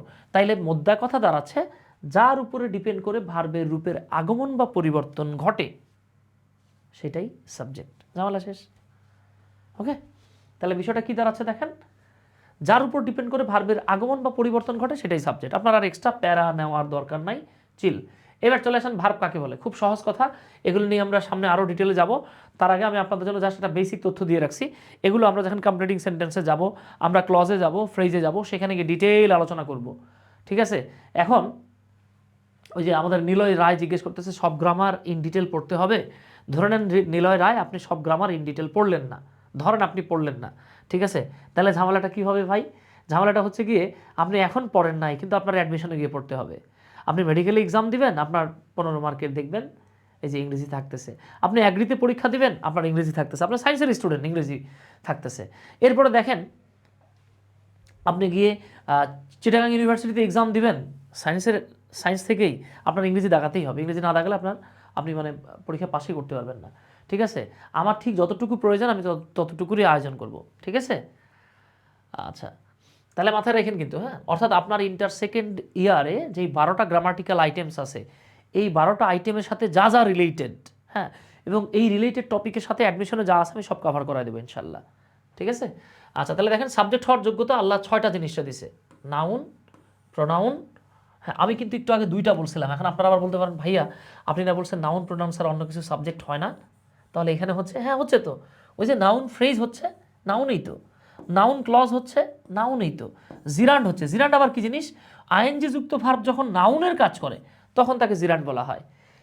তারপরে দেখেন ইনফিনিটিভটা যখন নাউনের কাজ করে তখনই সে সাবজেক্ট হয়, মানে ঘুরা ফিরা যেই লাউ সেই কদু। বুঝতে পারছেন তো? এগুলো আমরা সামনে ধাপে ধাপে অনেক ব্যাখ্যা করব। এবার আসেন ভার্ব কাকে বলে। খুব সহজ কথা, যেই ওয়ার্ড দিয়ে কাজ করা বোঝাবে সেটা যেমন ভার্ব, যদি কোনো কিছু হওয়া বোঝায় সেটাও ভার্ব, যদি কারো অধীনে বা কারো কাছে কিছু থাকা বোঝায় সেটাও ভার্ব, কারো অবস্থান করা বোঝালে সেটাও ভার্ব। যেমন একদম সিম্পলি আসেন, আপনি যখন বলতেছেন হি স্টাডিজ রেগুলারলি, সে নিয়মিত পড়াশোনা করে। দেখেন তো এই যে নিয়মিত পড়াশোনা করা, এটা একটা কাজ করা কিনা বাবা? হ্যাঁ, এই যে কাজ করা বোঝায়। তারপরে দেখেন আপনি যদি বলেন শামীম, লাস মানে হচ্ছে বালিকা, হ্যাঁ লাস মানে কি? লাস মানে হলো বালিকা, হ্যাঁ ল্যাশ না কিন্তু লাস, লাস মানে হচ্ছে বালিকা। ফোন করেছিল, ফোন করাও একটা কাজ করা কিনা? কাজ করা। তাহলে যে ওয়ার্ড দিয়ে কাজ করা বোঝায় সেটা ভার্ব হয়, তাহলে এটাও ভার্ব, এটাও ভার্ব। এখন এর বাহিরে আসেন, আমরা যদি বলি রূপা ইজ ভ্যারিডিক্যাল, ভ্যারিডিক্যাল মানে হচ্ছে সৎ, হ্যাঁ এই যে আমি এখানে লিখে দিলাম ভ্যারিডিক্যাল। ভ্যারিডিক্যাল মানে হচ্ছে এটা একটা অ্যাডজেক্টিভ, এর মানে হচ্ছে সৎ। যার চরিত্র ভালো তাকে বলা হয় ভ্যারিডিক্যাল, হ্যাঁ যার চরিত্র ভালো তাকে বলা হয় ভ্যারিডিক্যাল। তাহলে আমরা একটু মাথায় রাখবো, এই শব্দগুলো যদি মাথায় না থাকে, এই এমন হতে পারে আমরা যেই ভোকাবটা আজকে শিখছি এটাই আপনার সামনে অ্যাডমিশনে চলে আসবে, হ্যাঁ এইটাই আপনার একটা উইথ ক্লুজে চলে আসতে পারে, রাইট ফর্মস অফ ভার্বে চলে আসতে পারে, হ্যাঁ। আচ্ছা, এখন একটু খেয়াল করেন তো, রূপা ইজ ভ্যারিডিক্যাল মানে কি? রূপা সৎ। আচ্ছা, রূপা সৎ মানে কি রূপা কাজ করতেছে? করছে না, বরং এইখানে রূপার সৎ হওয়া বোঝাচ্ছে। রূপা হলো সৎ, এই যে দেখেন একজন ব্যক্তির কোনো কিছু হওয়া বোঝাচ্ছে, এইটাও ভার্ব। আবার আপনি যখন বলবেন ওয়াসিম হ্যাজ, ওয়াসিমের আছে আ ল্যাপটপ, ওয়াসিমের একটা ল্যাপটপ আছে। আচ্ছা, ওয়াসিমের একটা ল্যাপটপ আছে তার মানে কি ওয়াসিম কাজ করতেছে? করছে না, বরং এইখানে দেখেন কারো কাছে, দেখেন কারো কাছে, আপনি কাছে না বলে বলতে পারেন অধীনে, কারো অধীনে কিছু থাকা বোঝাচ্ছে। তার মানে কি কারো অধীনে যদি কোনো কিছু থাকা বোঝায় সেটাও ভার্ব হয়। এইবার আসেন হ্যানা ইজ, হ্যানা ইজ, তাহলে ইজের বাংলাটা একটু মাথায় রাখবেন। ইজের বাংলা হয় যেমন হতে পারে, ইজের আরেকটা বাংলা হলো আছে। হ্যাঁ, এটা খুব ইম্পর্টেন্ট একটা বাংলা কিন্তু। হ্যাঁ, তাহলে দেখেন আপনি যখন বলবেন হ্যানা ইজ ইন যশোর, তখন বাংলা কি হচ্ছে? হ্যানা যশোরে আছে। এই যে দেখেন তো ভাই, হ্যানা যশোরে আছে মানে কি হ্যানা কাজ করতেছে? করতেছে না, বরং এখানে তার অবস্থান বোঝাচ্ছে। তার মানে আমরা যখন অবস্থান বুঝবো সেইটাও ভার্ব হবে। এর বাহিরেও আরও হ্যাঁ, এর বাহিরেও আরও অনেক ভার্ব আছে, যেমন আমি যখন মডেল নিয়ে আলোচনা করব সেখানে গিয়ে আপনি আরও ডিটেলস পাবেন। ঠিক আছে, ফার্স্ট পার্টটা আমাদের আরও 1 মাস পরে, 1-1.5 মাস পরে শুরু হবে মাহাদি ভাই। হ্যাঁ, আচ্ছা, এইবার চলে আসেন স্যার, অবজেক্ট কাকে বলে? আমরা তো সাবজেক্ট চিনছি, এখন আমরা একটু অবজেক্টটারে দেখে নেই। হ্যাঁ, একবারে সহজ ভাষায় যদি বলেন যে ভার্বকে কি অথবা কাকে দিয়ে প্রশ্ন করলে আপনি যা পাবেন সেটা হলো মূলত অবজেক্ট। তবে এর বাহিরেও অবজেক্ট হতে পারে। এর বাহিরে অবজেক্ট হতে পারে, আমরা আপাতত সেদিকে যাচ্ছি না, আমরা ইম্পর্টেন্ট জায়গাগুলো আগে দেখে নিই। তাহলে ভাইয়া খেয়াল করেন, আপনি একটা ভার্বকে প্রশ্ন করবেন, প্রথম প্রশ্নটা হচ্ছে কাকে দিয়ে করবেন, দ্বিতীয় প্রশ্নটা হলো কি দিয়ে করবেন। খেয়াল করেন, তাহলে কাকে এবং কি দিয়ে প্রশ্ন করে উত্তরে আপনি যা পাবেন মূলত সেইটা অবজেক্ট হবে। তবে অবজেক্ট হওয়ার একটা শর্ত আছে, শর্তটা হলো তাকে ভার্বের ডান পাশে থাকতে হয়, বাম পাশে না কিন্তু। ডান পাশে মানে ভার্বের পরে থাকতে হয়। কেমন? একটু মনোযোগ সহকারে দেখেন। প্রথম ক্লাস, আজকের ক্লাস আমি বেসিক বিষয়গুলো নিয়ে বেশি আলোচনা করতেছি। তবে মাথায় রেখেন, এমন কোনো ক্লাস আমাদের সাথে, মানে এমন কোনো ক্লাস পাবেন না আমাদের যেই ক্লাসের সাথে আজকের আলোচনাগুলো রিলেটেড নাই। আচ্ছা, এবার আসেন তো বাবা, এই যে কাকে দিয়ে যখন প্রশ্ন করবেন তখন আপনি একটা অবজেক্ট পাবেন, আবার আপনি কি দিয়ে যখন প্রশ্ন করবেন তখন আরেকটা অবজেক্ট পাবেন। আপনি যখন কাকে দিয়ে প্রশ্ন করবেন যেই অবজেক্টটা পাবেন এইটাকে বলা হয় ব্যক্তিবাচক অবজেক্ট। কি দিয়ে প্রশ্ন করলে যা পাবেন সেটা হবে বস্তুবাচক অবজেক্ট। হ্যাঁ, যখন কোনো সেন্টেন্সে দুইটা অবজেক্ট থাকে তখন ব্যক্তিবাচক অবজেক্টটা ইনডাইরেক্ট অবজেক্ট হয়, আর বস্তুবাচকটা ডাইরেক্ট অবজেক্ট হয়। ঠিক আছে, তবে শর্ত হচ্ছে দুইটা অবজেক্ট থাকতে হবে। যদি একটা অবজেক্ট থাকে তাহলে যেটা থাকবে সেটাই ডাইরেক্ট। আচ্ছা, আপনাদের একটা ছোট্ট টেস্ট নেই। ধরেন আপনি বললেন শি হেল্পড রাকিব, সে রাকিবকে সাহায্য করলো। বলেন তো রাকিব কোন ধরনের অবজেক্ট, ডাইরেক্ট নাকি ইনডাইরেক্ট? দেখি কে কুইকলি কমেন্ট করতে পারেন। রাকিব কোন ধরনের অবজেক্ট, দেখি কে কুইকলি কমেন্ট করতে পারেন।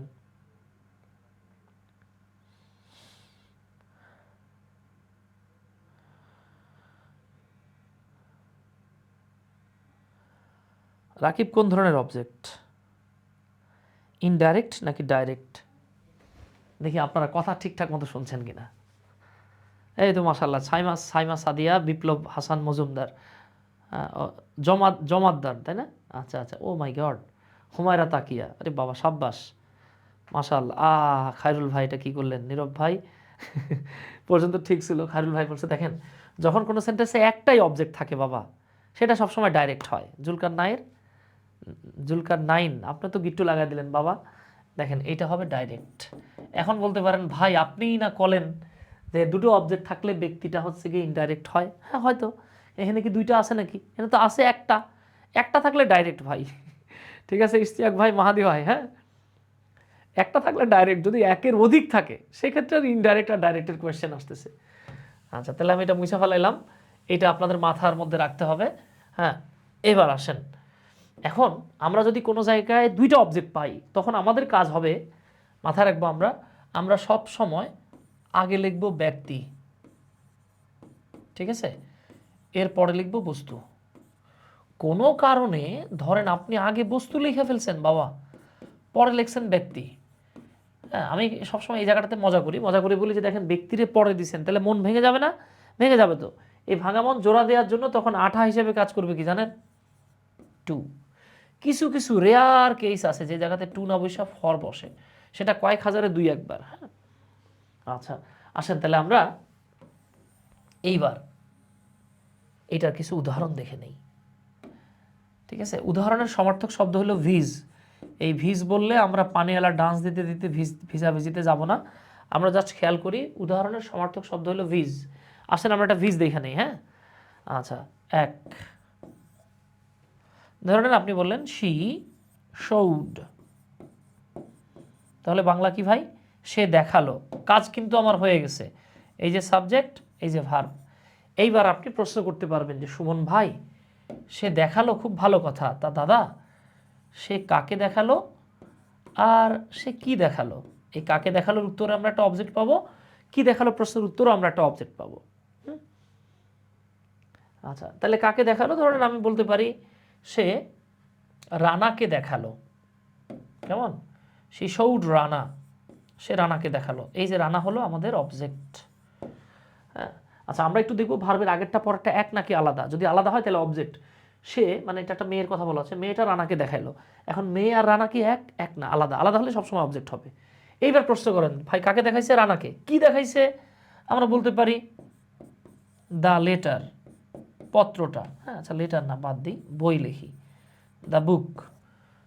হ্যাঁ আপনি কাকে এবং কি দিয়ে প্রশ্ন করে, হ্যাঁ কাকে এবং কি দিয়ে প্রশ্ন করে যখন আপনি দুটো উত্তর পাবেন, এই যে আমরা এখানে দুইটা উত্তর পাইছি, খেয়াল করেন, একটা হলো রানা আর একটা হলো বই, তখন আপনি মনে মনে দুটো জিনিস লিখে ফেলবেন একবার, রানা আর একটা হচ্ছে দ্য বুক। লিখে মাঝখানে একটা সমান চিহ্ন দিয়ে দেখবেন বাবা এরা কি এক নাকি আলাদা। তাহলে এই মেয়েটা রানাকে বই দেখাইছে, তার মানে রানা আর বই কি এক? এক না, আলাদা। আলাদা যখন হয় তখন আপনি শিওর থাকেন তখন দুইটাই অবজেক্ট, এটা ব্যক্তিবাচক, এটা বস্তুবাচক। হ্যাঁ আচ্ছা, আমরা এইবার যদি এইভাবে একটা বাক্য লিখি, দেখেন তো, শি কল্ড, সে ডাকলো, এই যে সাবজেক্ট আর এই যে ভার্ব। ঠিক আছে, সে ডাকলো, সাবজেক্ট পেয়ে গেলাম, ভার্ব পেয়ে গেলাম। এইবার আপনি প্রশ্ন করতেছেন যে ভাই সে যে ডাকলো, খুব তো ভালো কথা, কাকে ডাকলো? আর ভাই সে কি ডাকলো? তাহলে আমরা বলতে পারি সে কাকে ডাকলো, ধরেন উত্তর আমি বললাম রানাকে ডাকলো। এখন বলেন তো আপনি কি বলবেন? সে আর রানা কি এক? এক না, আলাদা। আলাদা হলে কি হয়? আলাদা হলে অবজেক্ট হয়। তাহলে এটা একটা অবজেক্ট, এটা নিয়ে আমাদের দ্বিধা বা সংশয় নাই। এখন আমরা যখন কাউকে ডাকি, যেমন আমি আলামিন ভাইকে ডাকতে পারি ভাই, মেহেদি হাসান ভাইকে ডাকতে পারি মামা, তারপরে ধরে নেন তাকিয়াকে ডাকতে পারি খালাম্মা বা আন্টি, ভাগ্নি, মামি, চাচি, বোন, যেটাই আর কি। তো আমরা এখানে একটা মেয়ের কথা বলতেছি যে এই মেয়েটা রানাকে ডাকলো। এখন আপনি জিজ্ঞেস করতে পারেন ভাই এই মেয়ে যে রানারে ডাকলো তা কি ডাকলো? ভাই ডাকলো নাকি জান ডাকলো? কি ডাকলো? ধরুন আমি উত্তরে বললাম ভাই ডাকলো। তাহলে ভাইয়ের ইংরেজি কি? ব্রাদার। খেয়াল করছেন এখানে কাকে প্রশ্নের উত্তরে রানা, কি প্রশ্নের উত্তরে ব্রাদার পেয়ে গেছি। এখানে আমরা কাকে প্রশ্নের উত্তরে পেয়েছিলাম রানা, কি প্রশ্নের উত্তরে পেয়েছিলাম বুক। রানা এবং বুক যখন যখন ইনইকুয়াল হয়েছে, এক হয় নাই, আলাদা হয়ে গেছে, তখন আমরা দুইটারই অবজেক্ট বলছি। কিন্তু এইখানে একটা বার জাস্ট খেয়াল করেন তো, এই বাক্যে রানা এবং ব্রাদার এটা কি আলাদা নাকি এক? কমেন্ট করেন, এক নাকি আলাদা? হ্যাঁ ডেফিনেটলি রানা মানে ব্রাদার, ব্রাদার মানে রানা। যখন আগেরটা পরেরটা এক হবে তখন এই অংশটাকে বলা হবে কমপ্লিমেন্ট। খেয়াল করেন এটাকে বলা হয় কমপ্লিমেন্ট। আপনি চাইলে এটাকে কমপ্লিমেন্ট না বলে বলতে পারবেন এটা হলো ভাই অবজেক্টের কমপ্লিমেন্ট, অবজেক্টের কমপ্লিমেন্ট। এইটারই আপনি বলতে পারবেন ইংরেজিতে যে সুমন ভাই এটা হলো অবজেক্টিভ কমপ্লিমেন্ট। কমপ্লিমেন্ট মানে পরিপূরক। এই বাক্যটাতে দেখেন রানার এই ভাই, ভাইরেই রানা বলা হয়েছে। ঠিক আছে, আচ্ছা এবার আমরা একটু চলে আসি এইখানে দুটোকে আমরা অবজেক্ট কেন বলেছিলাম? কারণ বই এবং রানা, রানা এবং বই আলাদা ছিল, এক ছিল না। হ্যাঁ, এই বাক্যটাকে চাইলে আমরা এইভাবেও লিখতে পারি, আমরা আগে লিখছি ব্যক্তি পরে বস্তু। হ্যাঁ, কিন্তু আমরা এখন চাইতেছি যে না ভাই আমরা একটা কাজ করব, আমরা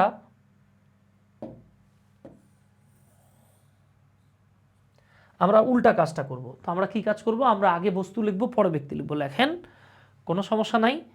সেক্ষেত্রে আমাদেরকে জাস্ট কি করতে হবে? এইভাবে লিখতে হবে। তাহলে আমরা এইভাবে লিখব শি শোড দ্য বুক, সে দেখালো। আপনি প্রশ্ন করেন তো কি দেখালো, উত্তর আসতেছে বই। এইবার প্রশ্ন করেন যে ভাইয়া সে কাকে দেখালো, উত্তর আসতেছে রানাকে। তবে এইখানে একটু ঝামেলা হয়ে গেছে, বাক্যটা ভুল। কেন ভুল? কারণ আমরা যখন অবজেক্ট হিসেবে বস্তুকে আগে লিখব আর ব্যক্তিকে পরে লিখব, তখন ব্যক্তির মন ভেঙে যাবে। ভাঙা মন জোড়া দেওয়ার জন্য আমাদেরকে দিতে হবে টু। কেমন?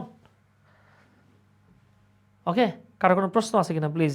If you have any question please, কারো কোনো প্রশ্ন থাকলে বলে ফেলেন।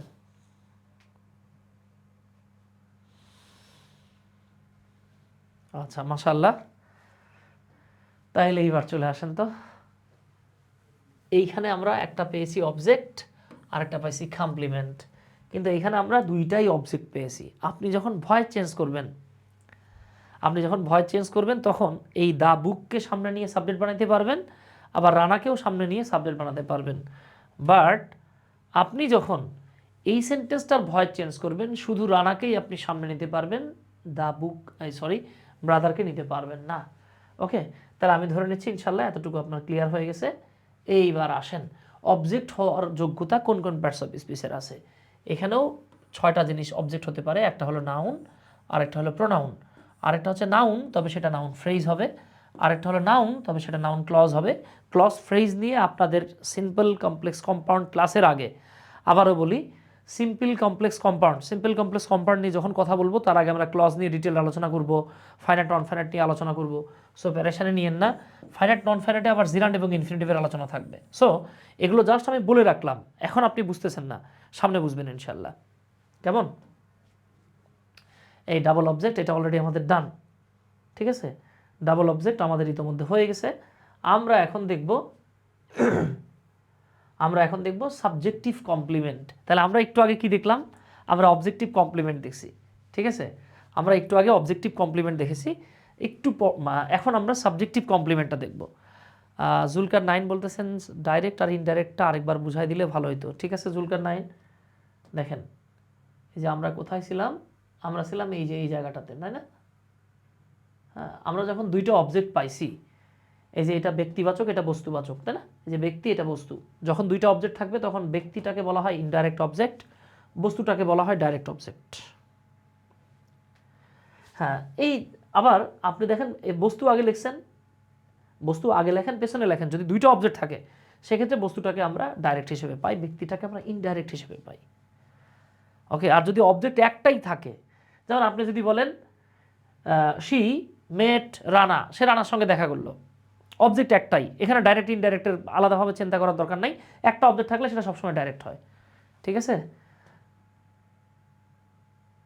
আচ্ছা, তো আমরা যে জায়গাটাতে ছিলাম একটু খেয়াল করেন।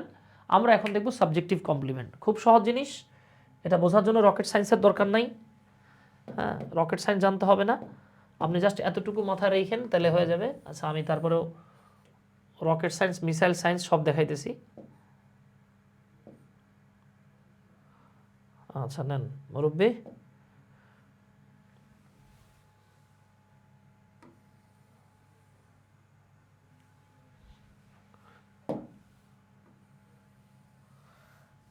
দেখেন আমরা এখন অবজেক্ট আর কমপ্লিমেন্টের একটা দুর্দান্ত পার্থক্য দেখব, সুপার ডুপার পার্থক্য।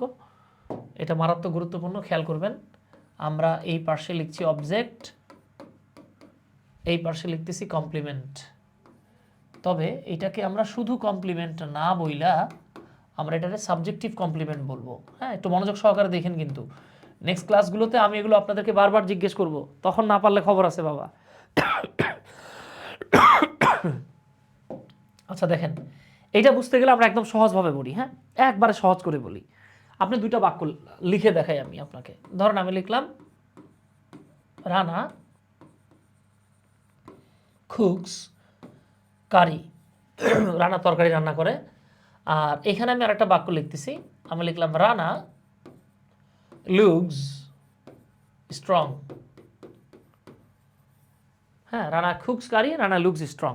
রানা তরকারি রান্না করে, রানাকে স্ট্রং দেখায়। আচ্ছা, তাহলে এবার একটু খেয়াল করেন তো, রানা হলো সাবজেক্ট, কুকস হলো ভার্ব, কারি হলো অবজেক্ট। এইখানে রানা হলো সাবজেক্ট, লুকস হচ্ছে ভার্ব, কিন্তু স্ট্রং এইটা হলো কমপ্লিমেন্ট। এখন এই পরের অংশটা অবজেক্ট নাকি কমপ্লিমেন্ট এইটা জানতে গেলে আপনি জাস্ট কি করবেন, আপনাকে ভার্বটারে তুলে দিতে হবে। হ্যাঁ, ভার্বটাকে তুলে দেন, তাহলে কি থাকতেছে, থাকতেছে রানা আর কারি। এবার মাঝখানে সমান চিহ্ন বসায় দেখেন এরা কি এক নাকি আলাদা। রানা তরকারি রান্না করে, তার মানে রানা আর তরকারি কি এক, এক না আলাদা, আলাদা হলে অবজেক্ট হয়। কিন্তু এই বাক্যটাতে ভার্বকে সরাই দিয়ে একটা সমান চিহ্ন দিলে আমরা কি দেখতে পাই, রানা এবং স্ট্রং শক্তিশালী। আমার এক ভাইগনা ছিল বুঝছেন, এখনও আছে, আল্লাহ বাঁচায় রাখুক তারে। সে বলতো কি, মামা রানা যেহেতু ছেলে মানুষ তাহলে রানাকে শালি বলা যাবে না। তো আমি জিজ্ঞেস করি রানাকে কি বলা লাগবে, বলতো রানা ছেলে মানুষ তাহলে শালা বলা লাগবে। এখানে আমরা বলবো রানা শক্তিশালা, আর যদি এখানে রুনা থাকতো তাহলে আমরা বলতাম রানা শক্তিশালী।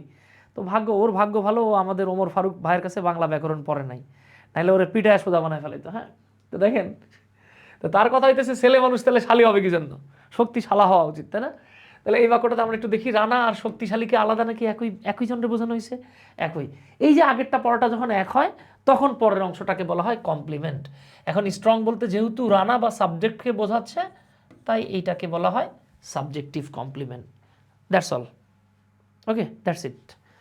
আর একটা উদাহরণ দিই, ধরেন আমি এভাবে লিখতেছি যে উই গ্রো ক্রপস, আমরা শস্য উৎপাদন করি। তো ভাই আমরা শস্য উৎপাদন করি মানে কি আমরা ক্রপস, মানে মানুষ কি আমাগরে খায়, খায় না। আমরা আমরা আর ক্রপস তো এক না, আলাদা। তাহলে আলাদা হলে এটা বোঝার জন্য আর প্যারা নেওয়ার দরকার নাই, এটা সাবজেক্ট, এটা অবজেক্ট, এটা হলো ভার্ব। কিন্তু আমরা যদি এভাবে বলি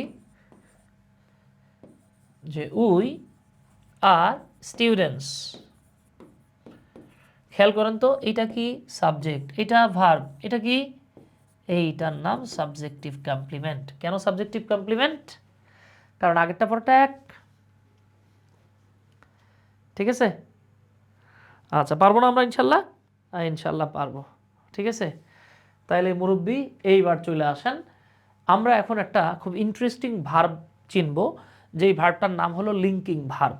খেয়াল করেন কিন্তু এগুলো খুব গুরুত্বপূর্ণ বিষয়। হ্যাঁ, আমরা দেখতেছি লিঙ্কিং ভার্ব, এই লিঙ্কিং ভার্বগুলোর আর একটা নাম হলো কপুলেটিভ ভার্ব, কেউ কেউ তারে কপুলাও বলে। তাহলে যাহাই লিঙ্কিং ভার্ব এটাই কপুলেটিভ ভার্ব বা কপুলা। খুব সহজ জিনিস, যে সকল ভার্বের সাবজেক্টিভ কমপ্লিমেন্ট থাকে তাদেরকে লিঙ্কিং ভার্ব বা কপুলেটিভ ভার্ব বা কপুলা বলে। আর যেই ভার্বের সাবজেক্টিভ কমপ্লিমেন্ট থাকবে না সেক্ষেত্রে সেটাকে আপনি কপুলেটিভ ভার্ব বলতে পারবেন না। তাহলে একটু খেয়াল করেন তো, আমরা যখন বললাম ইমরান লুকস স্মার্ট, ফাতহুম মুবিন, এই এখন থেকে দেখলেই বুঝতে পারবেন, সমস্যা হবে না। দেখেন তো, ইমরান লুকস স্মার্ট, এইখানে যিনি ইমরান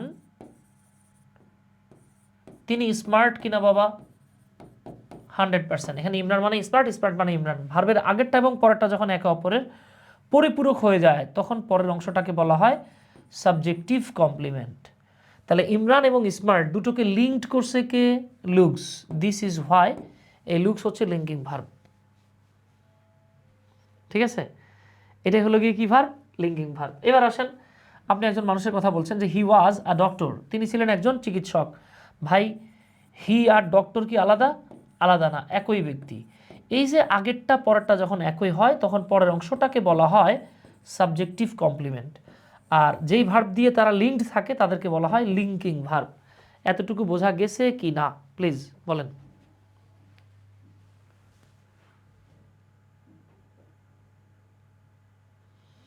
হ্যাঁ, আলহামদুলিল্লাহ, আপনারা বুঝতে পারতেছেন, দেখে খুব ভালো লাগতেছে, থ্যাংক ইউ ভেরি মাচ।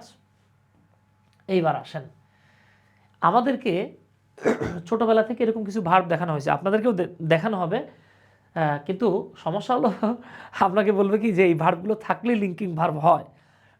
আমার প্রশ্ন হচ্ছে গিয়ে, বা আপনি প্রশ্ন করতে পারেন ভাই এই ভার্ব থাকলেই কি লিঙ্কিং ভার্ব হবে, এর কোনো গ্যারান্টি আছে? না, এরকম কোনো গ্যারান্টি নাই। এই ভার্ব থাকলেই লিঙ্কিং ভার্ব হবে। যেমন বিভার্ব, বিভার্ব কোনগুলো রে ভাই? বিভার্ব আমরা পড়ে আসছি অ্যাম, ইজ, আর, ওয়াজ, ওয়ার ইত্যাদি। হ্যাঁ, তারপরে বিকাম পড়ছেন, ফিল, গ্রো, লুক, হ্যাঁ খেয়াল করেন, রিমেইন, সাউন্ড, সিম, টেস্ট, স্টে, স্মেল, টার্ন। খুবই দুঃখের বিষয়, অনেক বই আপনাকে বলবে এই ভার্বগুলো থাকলেই লিঙ্কিং ভার্ব হয়। এই কথাটা শতভাগ সঠিক নয়, এখানে সমস্যা আছে। সমস্যাটা কি?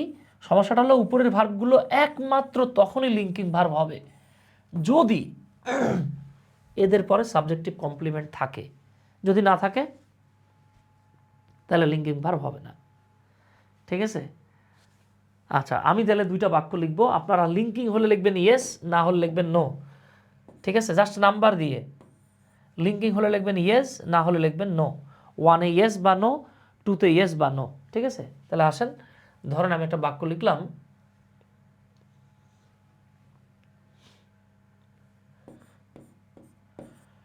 হি গ্রোজ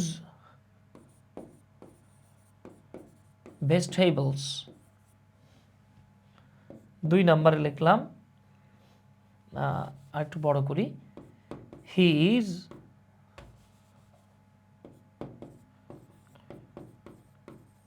গ্রোয়িং ভেজিটেবলস। এখানেও লিখতেছি হি ইজ গ্রোয়িং। হ্যাঁ, তবে এবার এখানে আর ভেজিটেবল লিখি নাই, লিখছি ওল্ড। আপনারা আমাকে জাস্ট বলেন এখানেও ইজ গ্রোয়িং, এখানেও ইজ গ্রোয়িং, কোনটা লিঙ্কিং ভার্ব কোনটা নয়, কুইকলি বলতে হবে। দেখি,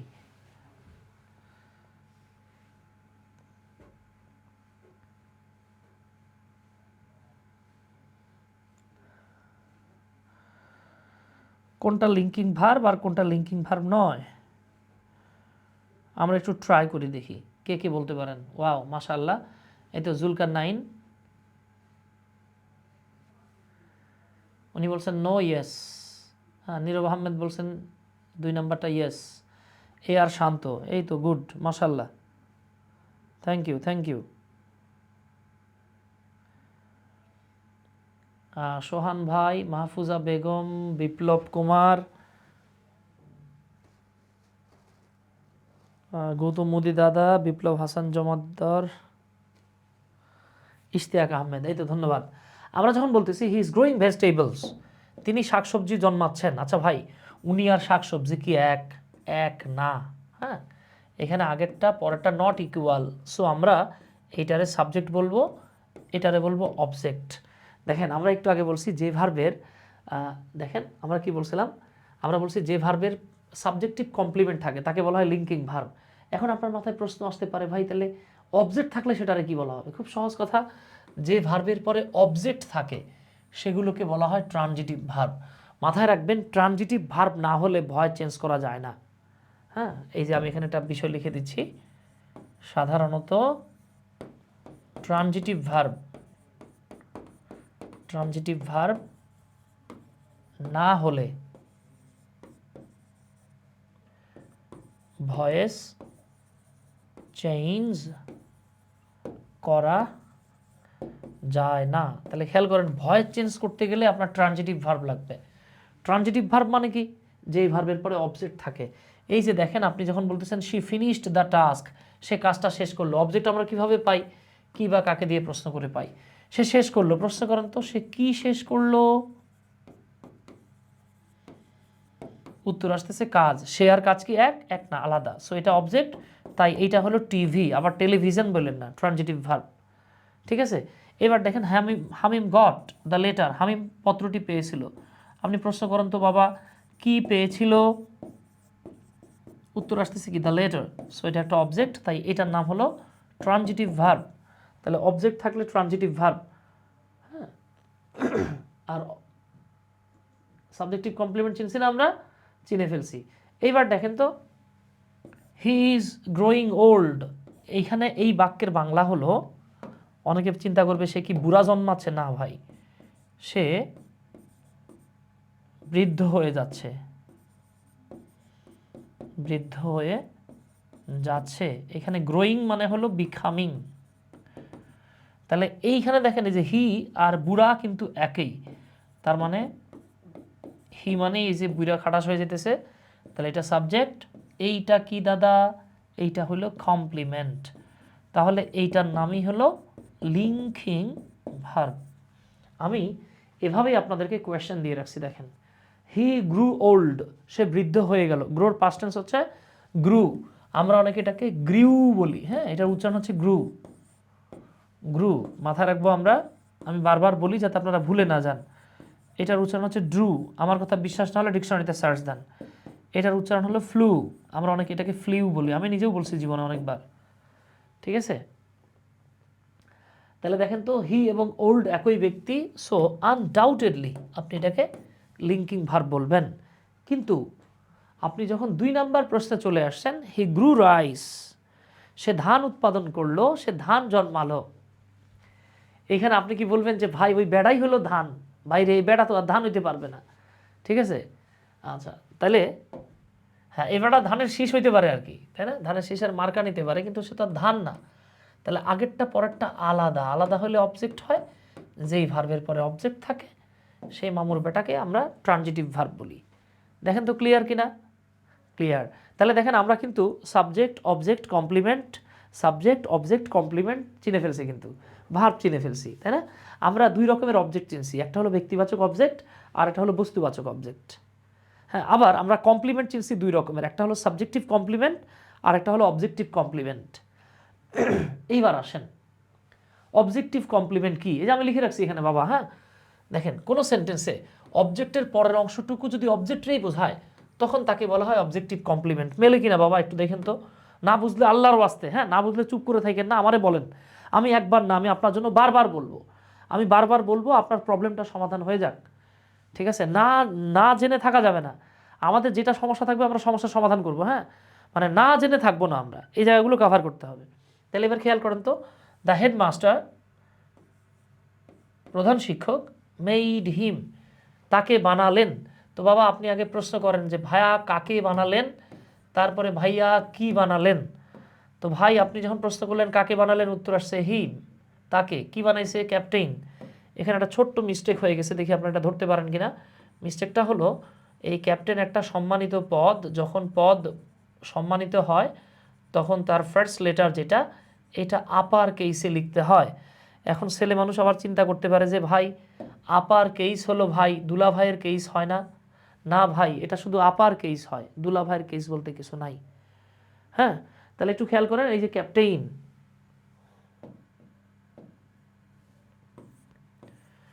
তাহলে খেয়াল করেন হেডমাস্টার তাকে ক্যাপ্টেন বানালো, কাকে বানালো, তাকে বানাইলো, কি বানাইলো, ক্যাপ্টেন। তাহলে এইটা হলো অবজেক্ট। আর এখানে যেহেতু হিম এবং ক্যাপ্টেন একই ব্যক্তি, সো এইটার নাম হলো অবজেক্টিভ কমপ্লিমেন্ট। আর যেই ভার্বের অবজেক্টিভ কমপ্লিমেন্ট থাকে তাকে বলা হয় ফ্যাক্টিটিভ ভার্ব।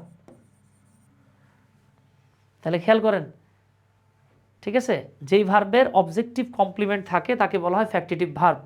আপনারা বিলিভ ইট অর নট, আজকে যেই পরিমাণ তথ্য পাচ্ছেন এই তথ্যগুলো পরবর্তী প্রত্যেকটা ক্লাসে লাগবে, ঠিক আছে, প্রত্যেকটা ক্লাসে লাগবে এবং দেখবেন এগুলো আপনাকে কত হেল্প করে। আর এইটা না জানার কারণে আপনি ইভেন অবাক হয়ে যাবেন। আমরা আল্লাহ মাফ করুক, এটা আমি আবার বলেন না যে গিবত করতেছে, হ্যাঁ গিবত না, আমি জাস্ট আপনাকে রিয়াল সিনারিওটা বলতেছি। দেখবেন আমরা অনেকে মাস্টার হয়ে গেছি, আমরা টিচার হয়ে গেছি, হ্যাঁ আমরা টিচার হয়েও অনেকে অবজেক্ট কমপ্লিমেন্ট এক্সটেনশনের পার্থক্য জানি না।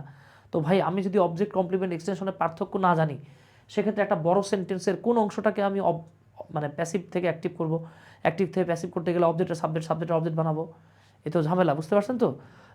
তো এখন থেকে চেষ্টা করবেন যেটা পড়বেন পড়ার মতো পড়বেন, মানে একবার যদি আপনি গোড়ায় গলদ না থাকে আর কি, গোড়াটা ধরতে পারেন তাহলে ইনশাল্লাহ চূড়াটাও ভালোভাবে ধরতে পারবেন। তাহলে এইবার দেখেন তো, শি কনসিডার্ড, সে বিবেচনা করে, কাকে বিবেচনা করে, আমাকে। কি বিবেচনা করে, ভাই বিবেচনা করে। আপনাদেরকে একটা তথ্য দিয়ে রাখি, আমরা দেখেন আপনি যদি এভাবে একটা বাংলা বলেন যে সে আমাকে ভাই হিসেবে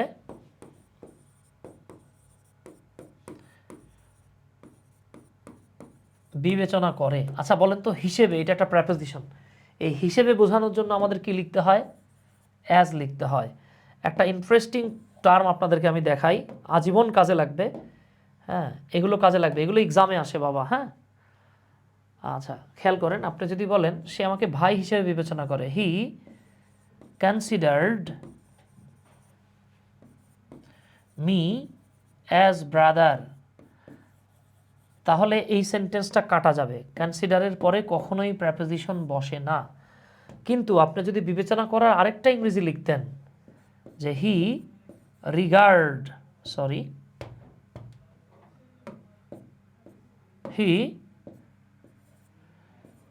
রিগার্ডেড মি, তখন আবার আপনার অ্যাজ লেখাটা বাধ্যতামূলক। অ্যাজ ব্রাদার, হি রিগার্ডেড না বলে যদি ট্রিট বলতেন, হি ট্রিটেড মি অ্যাজ ব্রাদার। হ্যাঁ, সে আমাকে ভাই হিসেবে বিবেচনা করেছিল। হ্যাঁ, এটা আমি করেছিল দিয়ে দিই, পাস্ট টেন্সে দিলাম। সে আমাকে ভাই হিসেবে বিবেচনা করেছিল। He regarded me as brother. হ্যাঁ, he treated me as brother, but he considered me not as. এখানে অ্যাজ দেওয়া যাবে না। হ্যাঁ, আচ্ছা, আশা করি বুঝতে পারছি আমরা ইনশাল্লাহ। এইবার চলে আসি মুরব্বি।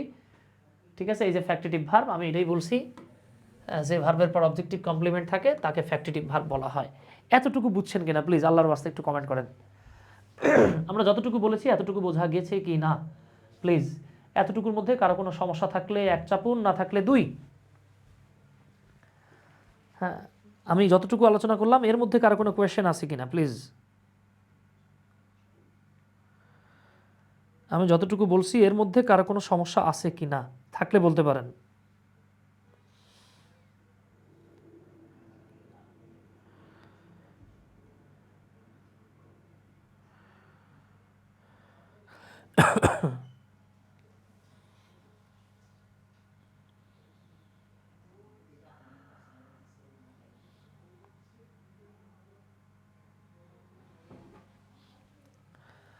আচ্ছা, মাশাল্লাহ, ভাইয়া বলতেছেন বুঝছি। এই তো, থ্যাংক ইউ।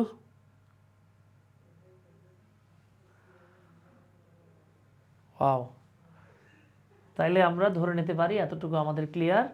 সো আমরা এই পর্যন্ত কি কি শিখলাম? সেন্টেন্সে সাবজেক্ট থাকে, ভার্ব থাকে, অবজেক্ট থাকে, কমপ্লিমেন্ট থাকে, এক্সটেনশন থাকে।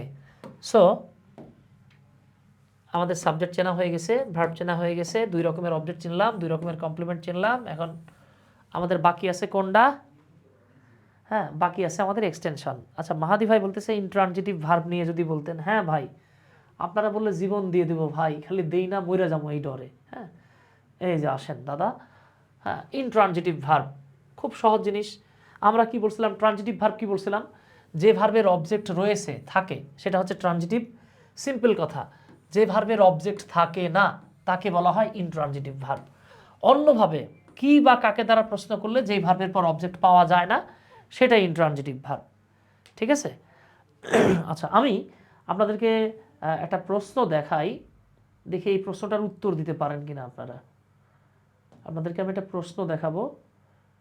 এই যে দেখেন, এটা হলো 47, দ্যাট ইজ 47তম বিসিএস এই প্রশ্নটা আসছে। হ্যাঁ, দেখি এই প্রশ্নটার উত্তর আমরা কে কে দিতে পারি।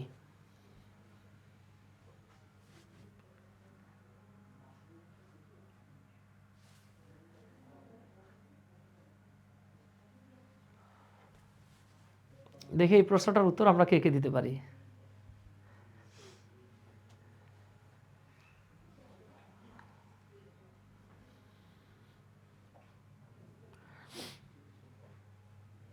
এই প্রশ্নটার উত্তর আমরা কে কে দিতে পারি? শফি, সামি, সুপ্ত। আচ্ছা, আপনাদের ক্লাসগুলো হবে শনিবার আর হচ্ছে গিয়ে মঙ্গলবার। হ্যাঁ, কোনো কারণে যদি কোনো শনিবার ক্লাস মিস হয়ে যায় সেটা শুক্রবারে নিয়ে, মানে কোনো কারণে মিস হলে আমরা সেটা আগায় পিছায় নিয়ে নেব। হ্যাঁ, সাইমা সাদিয়া বলতেছেন এটা ইন্ট্রানজিটিভ ভার্ব। হ্যাঁ, এনিবডি এলস? আর কেউ?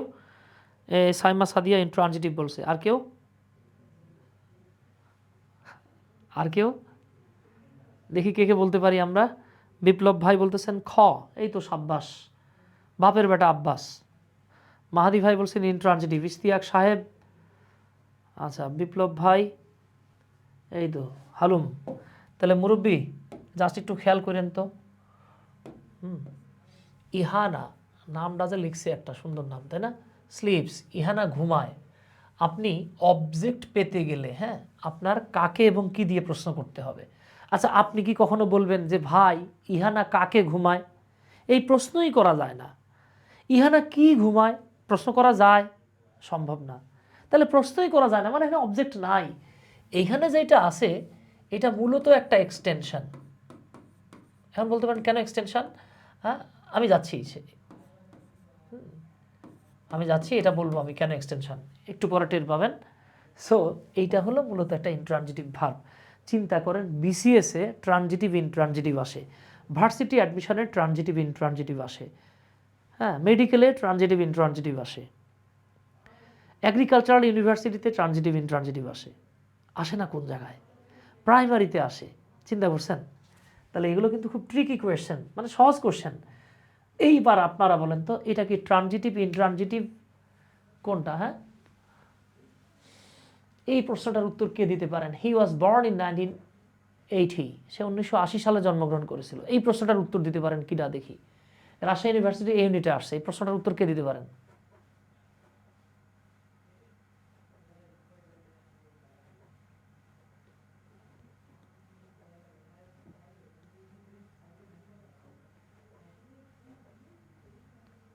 ট্রাই করি আমরা একটু। ওয়াও, এই তো মাশাআল্লাহ। হি ওয়াজ বর্ন, সে জন্মগ্রহণ করেছিল। তো আমরা কি বলছিলাম? ভার্বকে কাকে অথবা কি দিয়ে প্রশ্ন করলে আপনি উত্তরে অবজেক্ট পাবেন, আর অবজেক্ট থাকলে তবেই না সেটা ট্রানজিটিভ হবে। এখন দেখেন সে জন্মগ্রহণ করেছিল, আপনি যদি বলেন সে কাকে জন্মগ্রহণ করেছিল, প্রশ্নই করা যায় না। সে কি জন্মগ্রহণ করেছিল? ওরে ভাই, জন্মগ্রহণ করছে, আবার কি জন্মগ্রহণ মানে কি? ঠিক আছে, তো বুঝতে পারছেন এখানে অবজেক্ট নাই। অবজেক্ট নাই মানে ইনট্রানজিটিভ। চিন্তা করছেন? হ্যাঁ, এখন তার মানে দেখেন আমরা কিন্তু বেসিক জানতেছি, আমরা অ্যাডমিশনের কোশ্চেন সলভ করতেছি, আমরা বিসিএসের কোশ্চেন সলভ করতেছি, আর কি চান? ঠিক আছে, আপনি সব পারবেন, এইখানে পেরেশানি নেওয়ার কিচ্ছু নাই। ঠিক আছে, কিচ্ছু নাই। আচ্ছা দেখি এই বাক্যটা কুমিল্লা ইউনিভার্সিটি 18-19-এর এই বাক্যটার উত্তর কে দিতে পারেন? ট্রাই করেন তো দেখি কে কে পারেন। Subject, linking verb, complement can be found in A B C D. কোন জায়গাটাতে পাওয়া যায়? ট্রাই করি তো আমরা, দেখি বলতে পারি কিনা। খায়রুল ভাই, শফি, সামি, সুপ্ত। শফি, সামি, সুপ্ত, আপনি একাই 3-4টা নাম নিয়ে নিয়েছেন। শফি, সামি, সুপ্ত, ইশতিয়াক ভাই, মাহাদি ভাই,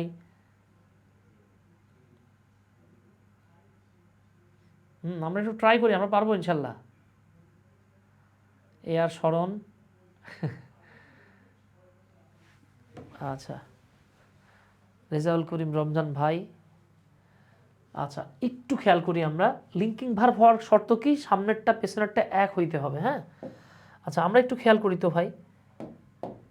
দে, এটা হলো আমাদের subject. They do not seem, seem মানে হলো মনে হওয়া, তাদেরকে নার্ভাস মনে হয় না, যা সেটাকে অ্যাফার্মেটিভ বানায় দেন আপনি নেগেটিভটাকে।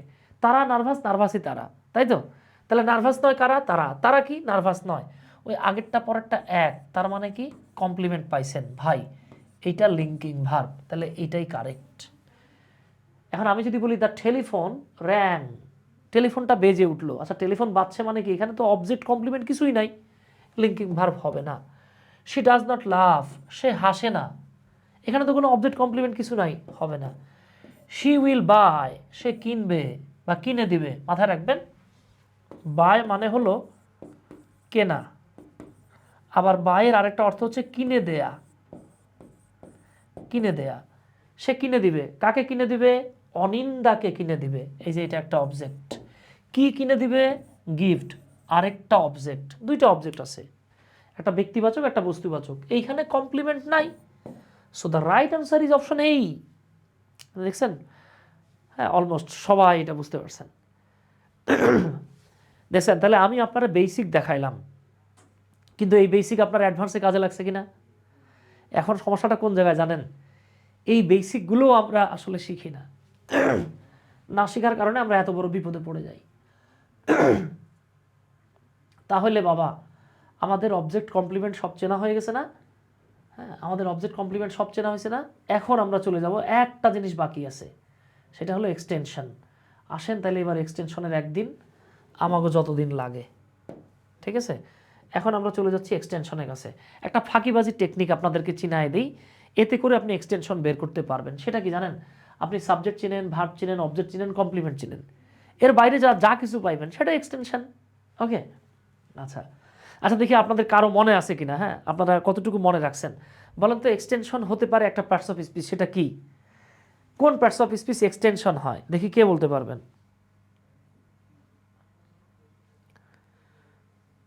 কোন পার্টস অফ স্পিচটা এক্সটেনশন হয়, কে বলতে পারবেন?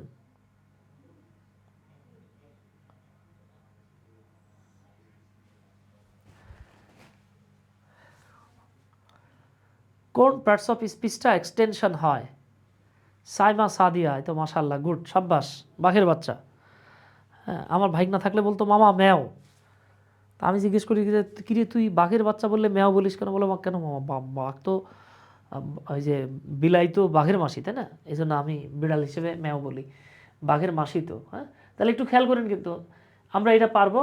এইবার আসেন, হ্যাঁ, আমরা ফাঁকিবাজি টেকনিক বাদ এবার প্র্যাকটিক্যালি শিখি, সহজ ভাষায়, একদম অতি সহজে বাচ্চাদের মতো করে যদি আমরা বলি, আমরা এভাবে বলবো, কোনো সেন্টেন্সে সাবজেক্ট, ভার্ব, অবজেক্ট ও কমপ্লিমেন্ট, এই চারটা জিনিসটা কোপা সামসু তাড়াই দিবেন। এগুলো ছাড়া যে অতিরিক্ত অংশ বা অংশসমূহ থাকে তারাই হচ্ছে মূলত এক্সটেনশন।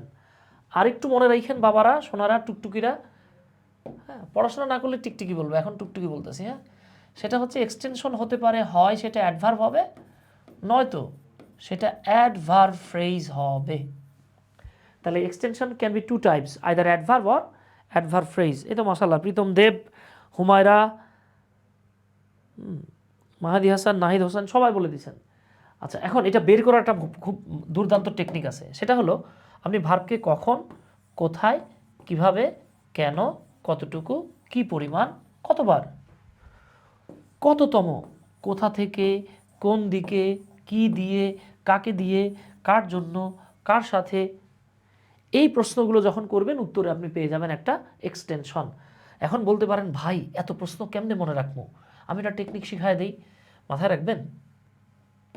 আপনি ভার্বকে প্রশ্ন করবেন, খেয়াল করেন কিন্তু, আপনি ভার্বকে প্রশ্ন করবেন কে, কারা, কি,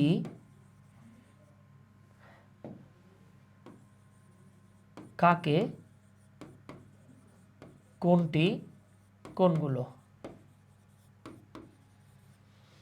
এই প্রশ্নটার উত্তরে আপনি হয় সাবজেক্ট পাবেন, নয়তো অবজেক্ট পাবেন। আর সাবজেক্ট অবজেক্ট মানে সেটা নাউন বা প্রোনাউন হবে। দেখেন, একটা ভয়ঙ্কর টেকনিক শিখাই দিলাম। ভয়ঙ্কর কেমনে আমি বলতেছি আর কি, কীভাবে এটা ভয়ঙ্কর আমি বলতেছি আপনাদেরকে। দেখেন, তাহলে ভার্বকে আপনি যখন এই প্রশ্নগুলো করবেন, আপনি যখন ভার্বকে এই প্রশ্নগুলো করবেন, দেখেন আমি একটা মজার বিষয় বলি আপনাদেরকে। দেখেন, এই প্রশ্নগুলো কারে করবেন?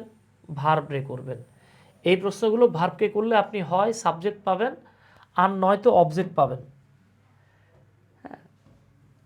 বিষয়টা খেয়াল করেন, আপনি এই প্রশ্নগুলো করবেন ভার্বকে, কে, কারা, কি, কাকে, কোনটি, কোনগুলো। মোট 6টা ক কেন্দ্রিক প্রশ্ন আছে। এই 6টা ক দিয়ে প্রশ্নের বাহিরে, এই যে দেখেন ক, ক, ক, ক, ক, ক, এর বাহিরে ক দিয়ে আপনি যত প্রশ্ন করতে পারবেন, যত প্রশ্ন করতে পারবেন, সবগুলো প্রশ্নের উত্তর। এই যে দেখেন, কখনে ক, কোথায় ক, কিভাবে ক, কেন ক, কতটুকু ক, কি পরিমাণ, কতবার, কার সাথে, কার জন্য, কাকে দিয়ে, কি দিয়ে, কোন দিকে, কোথা থেকে, কততম, কিসের সাথে, ক দিয়ে যত প্রশ্ন আছে ভাই সব এক্সটেনশন। ঠিক আছে?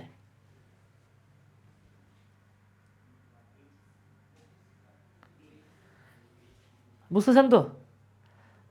টুসি রায়, আলহামদুলিল্লাহ বাবা, ভালো আছি। আচ্ছা, তাহলে এইবার আসেন। হ্যাঁ, এইবার আসেন, আমি যেখানে একটা বাক্য লিখে রাখছি, শি লিভস, সে বাস করে। এবার এই ভার্বটাকে প্রশ্ন করেন তো, সে কি বাস করে, সে কাকে বাস করে? এই প্রশ্নের কোনো উত্তর নাই, কিন্তু আপনি প্রশ্ন করেন কোথায় বাস করে, উত্তর আসতেছে হিয়ার। তাহলে এটাই হলো এক্সটেনশন। আচ্ছা, আমি এটা ছোট্ট প্রশ্ন এখানে লিখে দেখাই, একটা ছোট্ট বিষয় লিখে দেখাই আপনাদেরকে। দেখেন, আপনি জাস্ট ভার্বটাকে প্রশ্ন করবেন, খেয়াল করেন কি দিয়ে প্রশ্ন করবেন। আপনি ভার্বটাকে প্রশ্ন করবেন এইভাবে, কখন, কোথায়, হ্যাঁ সবগুলো তো আছে, আমি তারপর আরেকবার লিখে দিচ্ছি, কখন, কোথায়, কিভাবে, কেন, কতবার, কতক্ষণ ধরে, বা কতক্ষণ পর্যন্ত, বা কতক্ষণ পর পর। তারপরে দেখেন কততম, অনেক প্রশ্ন আছে বাবা। হ্যাঁ, কোথা থেকে, কি দিয়ে, কাকে দিয়ে, কার দিকে, কার জন্য, কার কাছ থেকে। হ্যাঁ, এরকম যত প্রশ্ন আছে, কোন দিকে। হ্যাঁ, মানে ক কেন্দ্রিক দুনিয়ার যত প্রশ্ন আছে ভাই, এই যে প্রশ্নগুলোর উত্তরে আপনি যাহাই পাইবেন তাহাই ভায়া এক্সটেনশন। আর এক্সটেনশনগুলো আবার দুই রকমের হয়, এইটা একটু আল্লাহর ওয়াস্তে মনোযোগ সহকারে দেখেন। এক্সটেনশনগুলো দুই রকমের হয়, সেটা কখনো হয় অ্যাডভার্ব আর কখনো হয় অ্যাডভার্বিয়াল ফ্রেজ।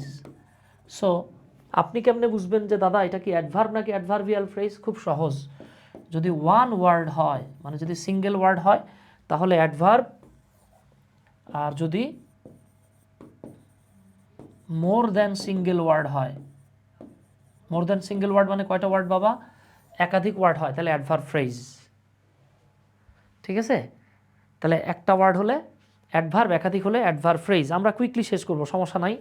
সিয়াম ভাই, আচ্ছা সিয়াম ভাই, শফি সামি সুপ্ত। আচ্ছা শোনেন, আমি আরেকবার বলি আর কি, যারা আমাদের এই কোর্সে যুক্ত আছেন, যারা আমাদের এই কোর্সটাতে যুক্ত আছেন, তাদের ইংরেজি কোনো বই কিনতে হবে না। আপনি প্র্যাকটিসের জন্য জাস্ট ইংলিশ টেস্ট পেপার কিনবেন। ঠিক আছে, আপনি জাস্ট টেস্ট পেপার কিনবেন, বিভিন্ন টেস্টের কোশ্চেন সলভ করবেন। আর আপনার কলেজ থেকে যদি কোনো মডেল কোশ্চেন বই কিনতে বলে আর কি, যেমন দেখবেন অনেকের চৌধুরী অ্যান্ড হোসেন কিনতে বলে, অনেককে নবদূত কিনতে বলে, অনেকে এটা কিনতে বলে, ওইটা কিনতে বলে, আপনার যেটা ভালো লাগে আপনি কিনেন, কোনো সমস্যা নাই। আমি যেই যেই টপিকগুলো পড়াবো এই প্রত্যেকটা টপিকের উপর আপনাদেরকে স্পেশাল পিডিএফ লেকচার শিট দিয়ে দেবো ইনশাল্লাহ। এরকম super duper lecture sheet I hope এর আগে আপনি কোথাও দেখেন নাই, কোথাও পাবেন না ইনশাল্লাহ। হ্যাঁ, প্রত্যেকটা টপিক আমি আপনাদেরকে গুছাই দিব। সো প্যারেশানি নেওয়ার দরকার নাই। আমাদের এই কোর্সে যারা যারা আছেন, হ্যাঁ, এই কোর্সে যারা যারা আছেন তাদেরকে বই কিনতে হবে না। বই কিনবেন প্র্যাকটিস করার জন্য কিনবেন, এর বাইরে আপনার বই কিনতে হবে না। ঠিক আছে, এখন বই বলতে টেস্ট পেপার কিনবেন। ঠিক আছে স্যার, হুমারা তাকিয়া স্যার প্রতিদিন, স্যার ক্লাস প্রতিদিন কয়দিন শুরু হবে? আচ্ছা আমি ডিটেলস দিচ্ছি, ক্লাসটা শেষ করে নেই বাবা, ক্লাসটা শেষের দিকে আসি আমরা। তাহলে এই যে কখন কোথায় কীভাবে এই প্রশ্নগুলোর উত্তরে যা পাবেন সেটা এক্সটেনশন। সেটা একটা ওয়ার্ড হলেও এক্সটেনশন, একাধিক ওয়ার্ড হলেও এক্সটেনশন। একটা ওয়ার্ড হলে সেটা অ্যাডভার্ব হিসেবে এক্সটেনশন হবে, আর একাধিক ওয়ার্ড হলে সেটা অ্যাডভার্ব ফ্রেজ হিসেবে এক্সটেনশন হবে। ঠিক আছে,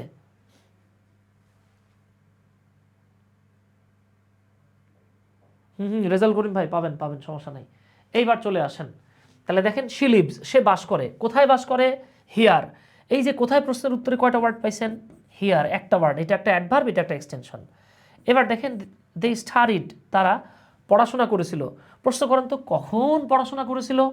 উত্তর আসতেছে 2 days ago। এই কখন প্রশ্নের উত্তরে 1 2 3টা ওয়ার্ড পাইছেন, তাহলে এইটা হয়ে গেছে অ্যাডভার্ব ফ্রেজ। এই 2 days ago পুরো অংশটাই হলো আমাদের এক্সটেনশন। এরপরে দেখেন রানা ইনভাইটেড, রানা দাওয়াত দিয়েছিল। হ্যাঁ, আমাদেরকে দাওয়াত দিয়েছিল। রানা আর আমরা এক না, আলাদা। কাকে দাওয়াত দিয়েছিল? আমাদেরকে, অবজেক্ট পাইছি। এবার প্রশ্ন করেন তো ভাই কোথায় দাওয়াত দিয়েছিল? হিয়ার, এইখানে দাওয়াত দিয়েছিল, তাহলে এটা একটা অ্যাডভার্ব। কখন দাওয়াত দিয়েছিল? ইয়েস্টারডে, গতকাল, এইটাও একটা অ্যাডভার্ব। অ্যাডভার্ব মানে এক্সটেনশন, তাহলে এখানে এক্সটেনশন পাইছেন, এই যে দেখেন একটা এক্সটেনশন পাইছেন। আমি বলছিলাম একটা সেন্টেন্সে 5টা এক্সটেনশন থাকতে পারে, এখানে আছে কয়টা? এখানে আছে 2টা। এবার দেখেন জ্যাক ফেইল্ড, জ্যাক অকৃতকার্য হলো, জ্যাক ফেইল করলো। এবার প্রশ্ন করেন কতবার ফেল করলো? টুয়াইস। এই যে দেখেন এটা একটা অ্যাডভার্ব, এটা একটা এক্সটেনশন। কতবার দিয়ে প্রশ্ন করলে কি পাওয়া যায়? কি পাওয়া যায়? অ্যাডভার্ব পাওয়া যায়। এখন দেখেন আমি আপনাদেরকে দেখাচ্ছি, দেখেন এই যে টুয়াইস এই শব্দটা দিয়েই প্রশ্ন আসে কতবার। হ্যাঁ, এই যে দেখেন প্রশ্ন আসছে, এটা হচ্ছে মেডিকেল অ্যাডমিশন টেস্ট। হ্যাঁ, যারা ম্যাট এক্সাম দিতে চান মেডিকেল, হ্যাঁ খেয়াল করেন, এই যে ডক্টরদের, হ্যাঁ ডক্টর হতে চাচ্ছেন, মেডিকেল অ্যাডমিশন টেস্ট দিবেন। তো দেখেন দ্য টিচার, শিক্ষক, হ্যাজ রিপিটেড, পুনরাবৃত্তি করলেন, হারসেলফ, অর্থাৎ উনি নিজে নিজেই বললেন, পুনরাবৃত্তি করলেন, কথা বললেন। এইবার আপনি প্রশ্ন করলেন যে ভাই কতবার রিপিট করলেন? উত্তর আসছে টোয়াইস। এখানে জিজ্ঞেস করতেছে টোয়াইসটা কি, অ্যাডজেক্টিভ, অ্যাডভার্ব, প্রেপোজিশন নাকি নাউন? পাইছেন? পাইছেন না? এই যে দেখেন অ্যাডভার্ব, দেখছেন মেডিকেলের কোয়েশ্চেন। এবার আসেন, এই সেম কোয়েশ্চেন 19-20 সালে ডেন্টালে আসছিল। খেয়াল করেন তো, আই হ্যাভ টোল্ড ইউ, আমি তোমাকে বলেছি। এবার আপনি প্রশ্ন করলেন যে দাদা তুমি আমারে কয়বার বলছো? টোয়াইস, 2 বার। টোয়াইস কি? অ্যাডভার্ব। মিলে? এখানে যদি জিজ্ঞেস করতো এটা কি অবজেক্ট, কমপ্লিমেন্ট নাকি এক্সটেনশন, তাও বলতে পারতেন। দাদা এটাই সায়েন্স। তার মানে এ নিয়ে আপনারা আর প্যারা নিতে হইতেছে না, ঠিক আছে? আচ্ছা, এবার আমরা একটু আসি, আমরা এবার কিছু প্র্যাকটিস সেকশনে চলে যাব। আমাদের আর বেশি সময় লাগবে না, সর্বোচ্চ আমরা 10 মিনিট সময় নেব। কেমন? আমরা সর্বোচ্চ 10 মিনিট সময় নেব। এইবার আমাকে আপনারা কুইকলি বলবেন, 1 নাম্বার প্রশ্নে আপনি কিউট শব্দটা দেখতে পাচ্ছেন, অ্যাট হার চাইল্ডহুড এই শব্দটাও দেখতে পাচ্ছেন। দুটো শব্দই আপনারা দেখতে পাচ্ছেন। এই দুইটা শব্দের কোনটা কি? কুইকলি বলি আমরা, দেখি আমরা পারি কিনা।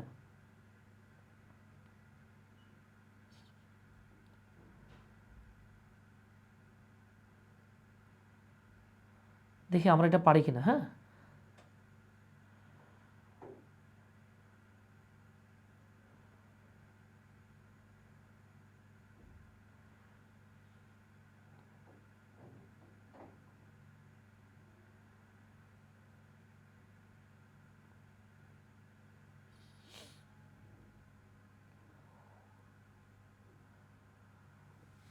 ওয়াও, এই তো মাশাল্লাহ মাশাল্লাহ, দেখছেন হুমায়রা শাহরিয়ার। তাহলে দেখেন তো, শি লুকড কিউট, এই বাক্যে শি আর কিউট এই দুটো মানুষ কি আলাদা নাকি একই? একই। তার মানে এইটা হয়ে গেছে লিঙ্কিং ভার্ব। এলভি মানে আই লাভ ইউ বলেন না আবার, হ্যাঁ, লিঙ্কিং ভার্ব। তাহলে এটা কি? এটা হলো সাবজেক্টিভ কমপ্লিমেন্ট। তাকে কিউট দেখাতো। এখন প্রশ্ন করেন যে ভাই তারা যে কিউট দেখাইতো সেটা কখন? এখন তো আর হ্যারে কিউট লাগে না। হ্যাঁ ঠিক আছে, এখন উনি অনেক পরিশ্রম করে কিউটনেস গেছে চলে গেছে। তাহলে অ্যাট হার চাইল্ডহুড, তার বাল্যকালে তারা অনেক কিউট লাগতো, বুঝছেন? যেমন বাল্যকালে আমার চোখ ছিল বিলাই চোখ, এখন অনেকটা বুঝবেন না আপনি। আচ্ছা, কিউটের বাংলা আগে জিজ্ঞেস করলে আমি আমার নাম বলতাম, যে কিউট মানে হচ্ছে আমি। হ্যাঁ, এটা আসলে সবাই বুঝে না। তাহলে খেয়াল করেন, শি লুকড কিউট, তাকে কিউট দেখাতো, কখন দেখাতো? তার বাচ্চাকালে। এইটা হলো গিয়ে এক্সটেনশন। এক্সটেনশন একাধিক ওয়ার্ডস, এটা অ্যাডভার্ব ফ্রেজ। তাহলে আমরা খুঁজে বের করি কমপ্লিমেন্ট আর এক্সটেনশন কোথায়। বি নাম্বারে। ওয়াও মাশাল্লাহ, দেখছেন অলমোস্ট সবাই কারেক্ট আনসার লিখছেন। তার মানে আপনারা বস, ডে বাই ডে আরও বড় বস হয়ে যেতেছেন। এবার দেখেন চাচা হেনা কোথায় জিজ্ঞেস করছিলেন। হ্যাঁ, তাহলে এই যে দেখেন তো, হেনা ইনভাইটেড, হেনা দাওয়াত দিয়েছিল। প্রশ্ন করেন কাকে দাওয়াত দিয়েছিল? আমাদেরকে। এই যে অবজেক্ট, আমরা আর হেনা এক না, আলাদা। তাহলে এটা কিন্তু একটা ট্রানজিটিভ ভার্ব, অবজেক্ট থাকলে ট্রানজিটিভ ভার্ব হয়। এইবার প্রশ্ন করেন যে ভাই হেনা যে দাওয়াত দিয়েছিল তা কখন দাওয়াত দিয়েছিল? গতকাল। এটা এক্সটেনশন। একটা শব্দ হলে তাকে আবার অ্যাডভার্ব বলা হয়। অবজেক্ট এক্সটেনশন কোথায়? এই যে অপশন সিতে। হ্যাঁ, এই তো মাশাল্লাহ, আপনারা অনেকে লিখেও ফেলছেন। You guys are really talented. হ্যাঁ, এই যে এইচএস সিয়াম, সাব্বাস, দুর্দান্ত হচ্ছে, থামস আপ। চলে আসি আমরা এবার, উই আর ইন ঢাকা। এটা আপনাদের জন্য, দেখি এটা কে বলতে পারেন। We are in Dhaka, we are in Dhaka. দেখি আমাদের কোন ভাই বোন এটা বলতে পারে, এটা কি? উই আর ইন ঢাকা, পারবেন না? মনি, না পারলে হবে না মনি। উই আর, এইখানে আর এর বাংলাটা কি একটু খেয়াল করেন তো। এখানে আর এর বাংলা হচ্ছে, আর এর বাংলা দুই রকমের হয়, একটা হলো হই, আরেকটা হলো আছি।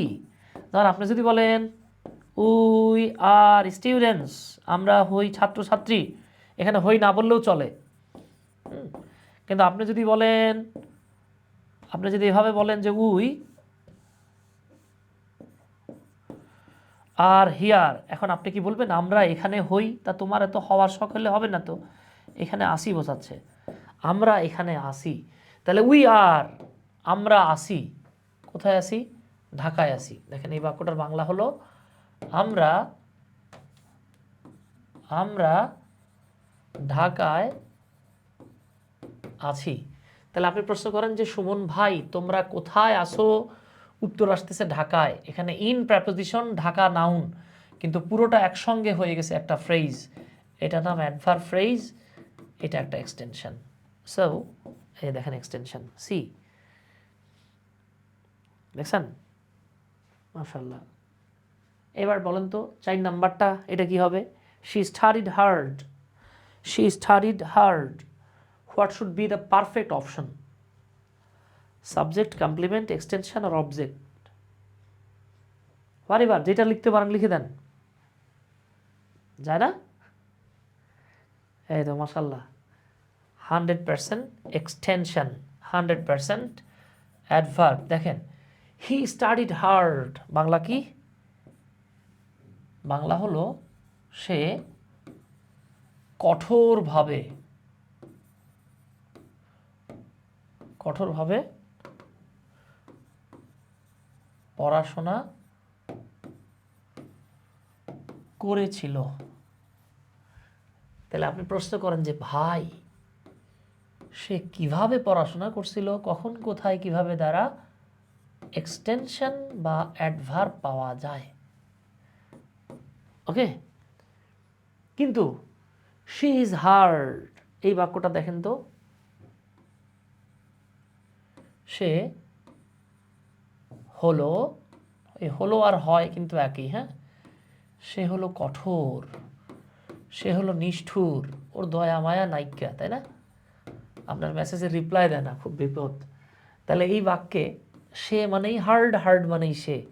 তাহলে এইটা হলো লিঙ্কিং ভার্ব, এইটা সাবজেক্ট, এইটা হয়ে গেছে বাবা কমপ্লিমেন্ট।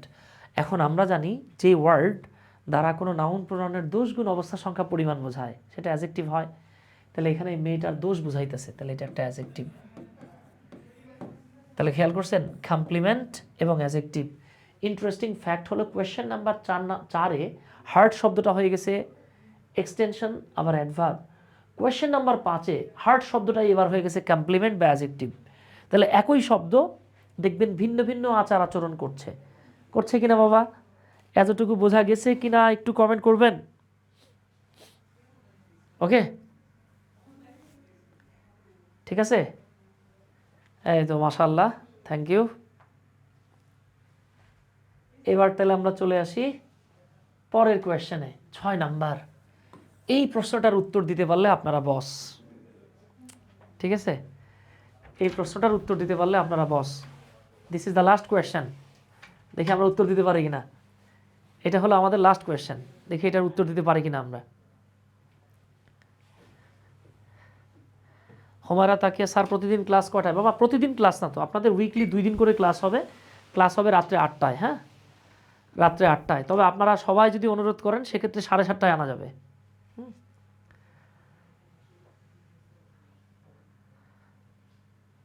আচ্ছা, এই তো মাশাআল্লাহ মাশাআল্লাহ, অনেকে উত্তর লিখতেছেন কুইকলি। হ্যাঁ, আপনাদের উইকলি 2 দিন করে ক্লাস হবে।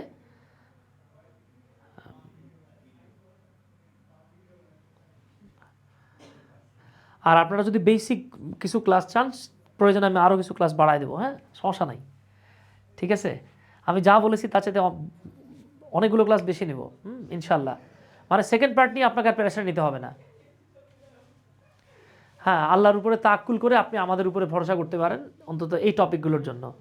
এই তো মাশাআল্লাহ, অনেকে 6-এর লিখছেন। দেখেন উই মেইড, আমরা বানালাম। প্রশ্ন করেন তো ভাইয়া কাকে বানালাম?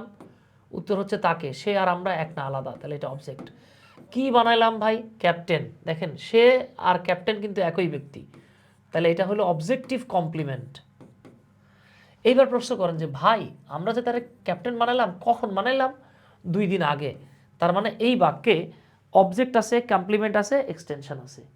তাহলে জাস্ট একটু খেয়াল করেন তো ভাই আমার, একই সেন্টেন্সে subject plus verb plus object plus complement plus extension বসতে পারে কি না? পারে, অহরহ বসে, নিয়মিত বসে। বাট দুর্ভাগ্যের বিষয় হলো এই জিনিসগুলো আপনার আমার সামনে কখনোই ওইভাবে এক্সপ্রেস করা হয় নাই, বলা হয় নাই। কেন বলে নাই তারা? আল্লাহ নউস, ঠিক আছে? তো এইভাবে যদি আপনি মাথায় রাখতে পারেন, ইনশাআল্লাহ খাতায় খুব ভালোভাবে রিপ্লাই দিতে পারবেন। নাহিদ হোসেন, আপনাদেরকে ভোকাবুলারি নেক্সট ক্লাসে দিতে চেয়েছিলাম, আগামীকালকে দেবো ইনশাল্লাহ। হ্যাঁ, আগামীকালকে আপনাদের যে পেইড গ্রুপটা আছে এই গ্রুপে আমি ভোকাবুলারির লিস্টটা দিয়ে দেবো ইনশাল্লাহ। ঠিক আছে, তো এই ছিল আমাদের আজকের ক্লাস। আর এখানে আরও বেশ কিছু প্রশ্ন আছে, এই প্রশ্নগুলো এগুলো হচ্ছে আপনাদের হোমওয়ার্ক। আমি লিখে দিচ্ছি, আমি যে লিখে দিচ্ছি বাকি প্রশ্নগুলো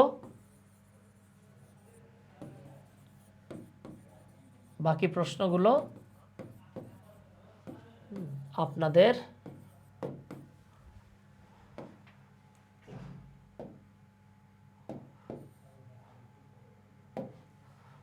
হোমওয়ার্ক।